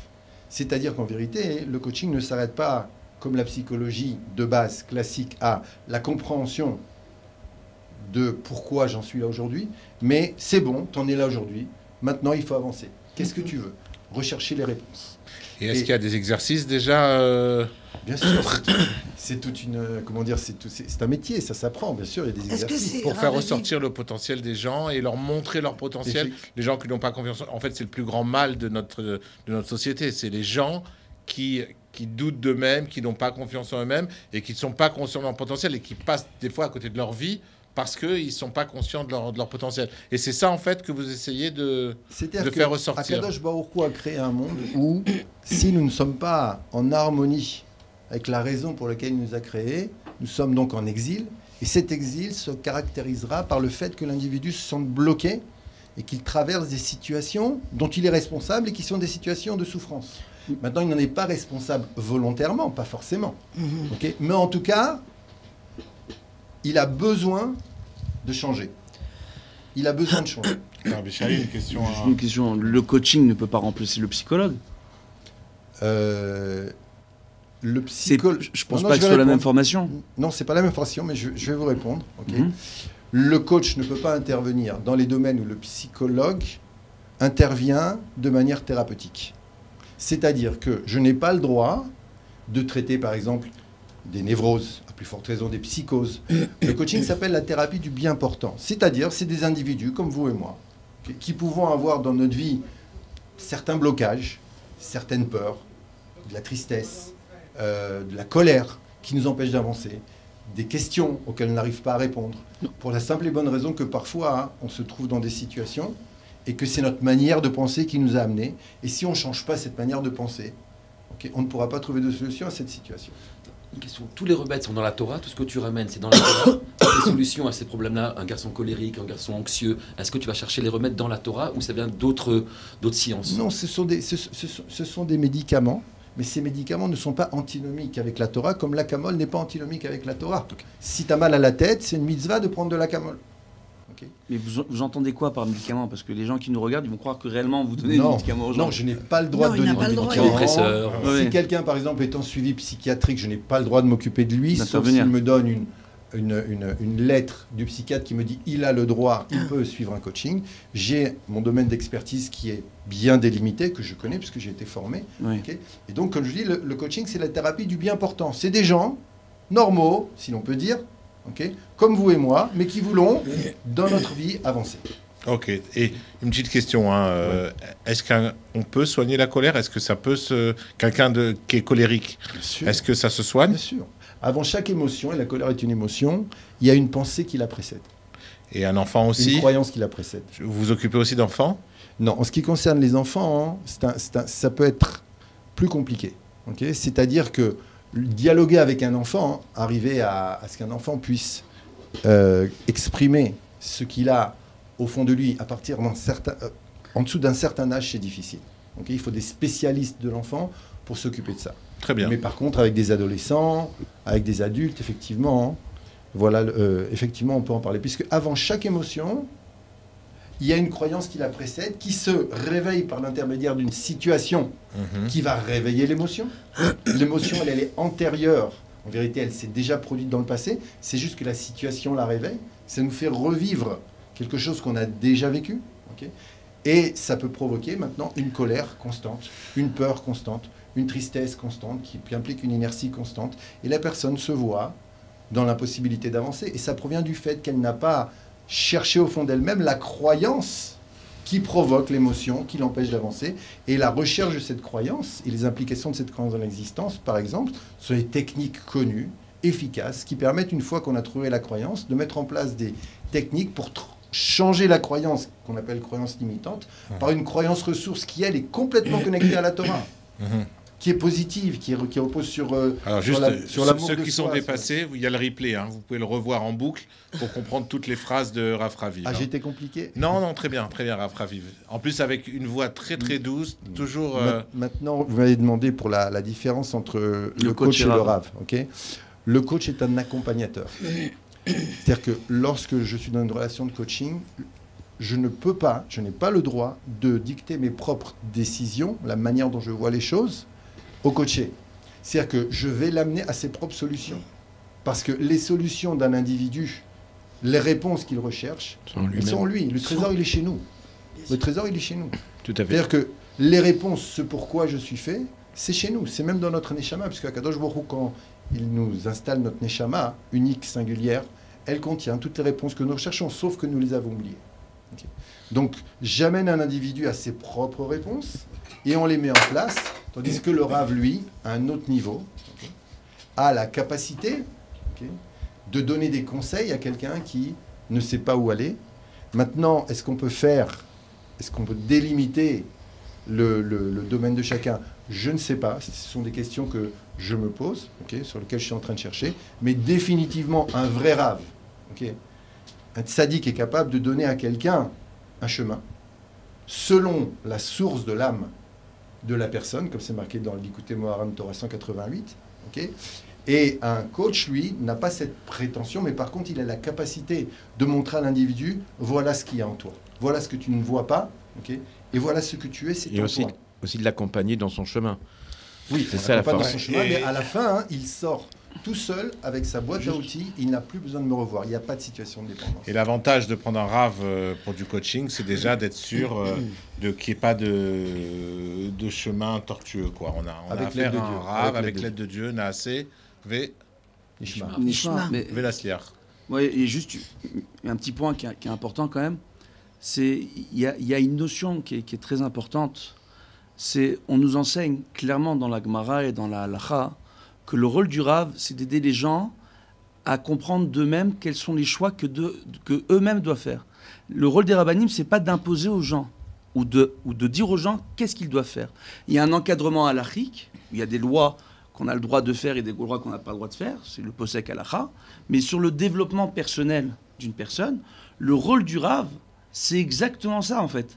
C'est d'aider la personne à comprendre quel est son potentiel en termes de neshama, en termes de personnalité, et d'utiliser de la façon la plus correcte son potentiel. On dit Ezewa Chacham, d'accord, Aroa Nolad. Donc qui est le véritable sage? Celui qui voit la situation qui va venir devant nous, mais aussi la personne qui peut venir au monde, celui qui peut naître devant lui. Et en réalité, on dit c'est quoi la véritable Chokhma? C'est de mener les gens par leur propre réflexion au chemin de la Torah. Donc c'est juste ce point-là qui est très important, parce que de venir et de dire, entre guillemets, que les rabbanim, quelque part, sont là pour donner des décisions, c'est pas exact. Et que les rabbanim qui voient comme ça les autres rabbanim n'ont pas compris c'est quoi le rôle d'un rav. Il y a une chose qui est extraordinaire. Pendant longtemps, j'ai fréquenté de nombreux Gdoléador, dont le Rav Ovadia Yosef. Et le Rav Ovadia Yosef, à chaque fois que j'ai eu un échange avec lui, il me disait toujours dans des choix personnels, fais comme ça et pas comme ça. Fais comme ça et pas comme ça. Et à la fin, il me disait, à la fin, t'as fait quoi? J'ai dit, Arabe, là, je vous ai écouté, là, j'ai fait autrement par rapport à la situation. Parce que c'était des questions personnelles qui concernaient l'éducation des enfants ou le shlom bayit dans mon propre foyer ou des questions comme cela. Il disait, ah, bah, tu vois, en réalité, les réponses que je te donne sont là pour t'aider à réfléchir, pour faire le meilleur choix qui soit pour toi. C'est pas à nous d'imposer les choses aux autres. C'est de s'adapter aux gens qui sont en face de nous et de les aider à évoluer, à grandir par rapport à leur niveau. On n'impose pas les choses aux autres. On n'impose jamais les choses aux autres. Parce que de toute façon, lorsqu'ils écoutent un conseil, Ils peuvent après rentrer chez eux et ne pas le suivre. Oui. Okay. Mais malgré tout, cette notion, on va voir quelqu'un et qu'on ne sait pas quoi faire, que la personne lui dit dans ce cas-là, tu vas faire ça. Dans ce cas-là, tu feras comme ça. Okay. Et je ne parle pas maintenant de vous avec le Rav Yosef, je parle du Hamonam, des gens normaux. Si le Hamonam et le Rav des Rabbanim se comportent comme ça, c'est qu'ils n'ont pas fait de chimouche dans les Batéora et qu'on leur a pas appris à enseigner la Torah. Maintenant, et ça, c'est une chose qui est importante. Parce on ne parle pas que de problèmes halachiques, Rav. Je ne parle pas que de problèmes halachiques. Je ne parle pas que de problèmes halachiques. Même enseigner le moussar, parce qu'il y a les balais moussar, ou même enseigner la chassidoute, il faut faire chimouche avec des maîtres. Même enseigner la Kabbalah, il faut faire chimouche. C'est-à-dire qu'il faut servir et se rapprocher de grands maîtres qui nous enseignent comment faire les choses. Et ça, c'est une notion qui est extrêmement importante. Sinon, après, on sort les rabbanim de leur rôle et de leur identité au sein du clan Israël. Et ça, c'est... Merci, Rav Chaviv. Juste pour vous joindre, Chaviv, comment on fait pour vous joindre Pour me joindre Oui.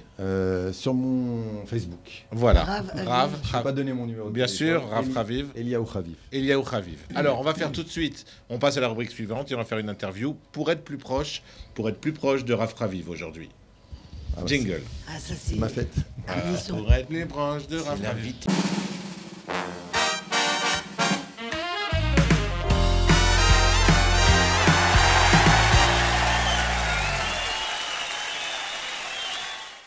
C'est du jour. Rav, faut pas m'en vouloir. C'est écrit de A à Z par Shimshon, d'accord. Donc, ouais, voilà. Après, tu frappes Shimshon en sortant. Il a le dos large quand même. Non, mais... Skin.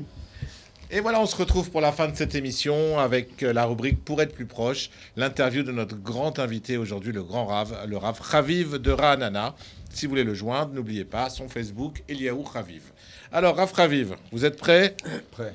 Alors, l'interview shimshonique de Rav Aviv, on va la commencer tout de suite. Alors, aujourd'hui, on va faire une interview Breslev ou pas Breslev, ok? D'accord. Alors, attention, ça commence très fort. Oui. Sophie Marceau. Pas Breslev. Merci, on n'en parle plus. Shimshon, c'était pour toi, hein, Sophie. Merci, Ravishai. S'attacher à un tzaddik. L'attachement au tzaddikim est une, est une mitzvah. Le Ham Israël aujourd'hui, c'est grâce à l'attachement au tzaddikim depuis Moshe Rabbeinu, okay, depuis les sages de la Mishnah, les sages de la Gemara, les sages de la génération. C'est l'attachement au tzaddikim. Breslev ou pas Breslev? C'est universel. C'est universel maintenant. L'attachement au tzaddik chez Rabbi Nachman contient une connotation particulière qui n'est pas de l'avis de tous comme étant nécessaire, mais qui, selon Rabbi Nachman, oui, il est, okay, qui est qu'un individu a besoin de s'attacher au tzaddik de la génération pour servir Hachem Yitbarach dans les meilleures conditions. Effectivement, cette notion existe. Breslev, mais pas que. Mais pas que. Avoir un Rav. Bien évidemment, c'est les Chavav. Breslev. Danser dans la rue. Danser dans la rue. Sur des voitures. Alors, danser dans la rue, c'est Breslev. C'est Breslev. Elvis Presley. Ou c'est football quand on est qualifié. Aussi. Non, attends, arrête. Bon, allez. C'est Breslev. Maintenant, il faut savoir que c'est pas seulement de la danse dans la rue, c'est aussi de la vente de livres qui va avec. Pour que il y a beaucoup de gens qui ont fait tchouva parce qu'il y avait des gens qui dansaient dans la rue et qui en même temps vendaient des livres. Et ces livres-là les ont inspirés. Ils ont commencé à faire tchouva. Donc c'est une manière aujourd'hui qui correspond un petit peu aux besoins de la génération. Si on en fait une dévotion essentielle, effectivement, ce serait une erreur. Mais dans le cadre de la juste mesure, elle est, dans notre génération, tout à fait saine et acceptable. D'accord. Et vente de livres, quand on vend des livres qui valent 40 shekels, normalement à 5 shekels, je ne sais pas si c'est vraiment de la vente. Et très souvent, ils les offrent, les livres. C'est du contact. Parler à Dieu. Parler à Dieu. C'est tunisien, ça, à la base. Ma mère, elle parle toujours à Dieu quand elle cuisine. Parler à Dieu, déjà, on sait que la prière Minatora, c'était parler à Dieu dans son propre langage. On va prendre du Rambam, sauf qu'avec la chute des générations, les sages ont été obligés de mettre en place une sorte de minimum vital qui contiendrait toutes les demandes possibles de manière restreinte, mais en tout cas contenue, okay, et de manière à ce que nous, au moins, nous demandions l'essentiel à Kadosh Baruch Hu sans rien oublier. Maintenant, la prière à Dieu, la tfila telle qu'elle a été originellement créée, c'était de parler à Dieu. Donc Breslev. Et de lui dire... Non, donc, pas forcément. Parce que c'est comment dire, ça concerne tout le monde. Maintenant, Rabbi Nachman a parlé de la Hitbo des doutes. Voilà. La Hitbo des doutes, c'est parler à Dieu. Il a dit, il faut parler à Dieu tous les jours, prendre un temps et lui parler tous les jours de manière régulière, et lui parler, et ça c'est une innovation, comme on parlerait à son confident, à son meilleur ami, avec le respect nécessaire à Dieu, bien évidemment. Ou à son père, moi j'entends. Dans ses mots, dans sa langue maternelle. Okay. Maintenant, qu'est-ce qui l'amène Rabbi Nachman finalement? Parce que parler à Dieu, okay, c'est une chose. Alors, le Ridouche, il est comme ça. Les tzadikim, c'est marqué dans l'Écoute à la Chot, eux, quand ils atteignent les secrets de la Torah, okay, c'est pas qu'ils atteignent juste une compréhension. Quand tu dévoiles un secret de la Torah, okay, c'est que tu fais maintenant en sorte que la chose que tu as dévoilée s'applique dans le monde. Donc parler à Dieu, ça existait.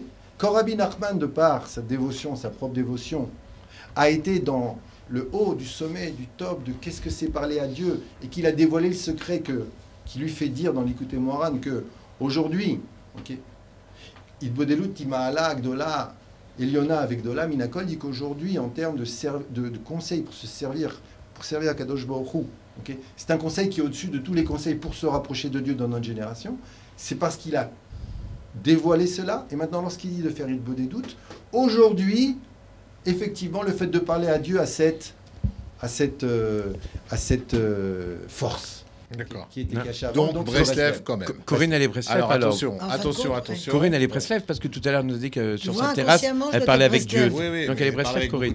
Non, moi j'adore les Breslev. J'ai une anecdote à ce sujet. Oui, merci quand Corinne. Mon fils. Mais non, mais c'est important, ça parle des Breslev. On finit l'interview. On va revenir sur ton anecdote, Corinne. Hein. Vraiment, ça intéresse tout le monde. D'ailleurs, on reçoit des tweets là. Oui, ça arrête pas. L'anecdote de Corinne. Enrico dit « J'ai quitté mon pays, j'ai quitté ma maison ». Bref, pour Rosh Hashanah, Ouman ou... Alors, très simple, ok. Ouman Rosh Hashanah. Rabbi Nachman a demandé à ce qu'on vienne le voir à Ouman à Rosh Hashanah. Il l'a demandé. Il a dit, c'est marqué dans Ser Sarfé Kodesh, que même les tzadikim ne comprendraient pas pourquoi il demande cela. Okay. Et que malgré tout, il faudrait le faire. Et il était conscient du fait que ça ne serait pas forcément compris par tout le monde. Mais malgré tout, il a dit Ish lo yader, que personne ne manque. Le fait d'aller à Ouman Rosh Hashanah, pour moi qui le vis, puisque ça fait depuis 27 ans que je vais tous les ans à Ouman Rosh Hashanah, c'est quelque chose d'extraordinaire. Bien sûr, la halakha doit être respectée. On ne peut pas aller à Rosh Hashanah si on laisse sa femme dans la colère, par exemple. Okay. Mais si maintenant on est capable, dans le shalom, de lui expliquer l'importance d'aller à Rosh Hashanah, qui est Yom Hadin. C'est un jour de fête, certes, mais c'est un jour où on est jugé. Et Rabbi Nachman, lui-même l'affirme, il dit le fait d'être chez le tzaddik à Rosh Hashanah, c'est une amtakat adinim. C'est un adoucissement des décrets. Donc il dit venez chez moi. Ok. En davar gadol mizin, il n'y a pas plus grande chose que cela. Il a dit venez à Ouman ou venez me voir? Venez chez moi Rosh Hashanah. Chez moi. Okay. C'est-à-dire si demain on transfère le kever de Rabbi Nachman en Israël, ça sera en Israël. C'est pas la terre de Ouman qui est importante. Juste qu'il est à Ouman.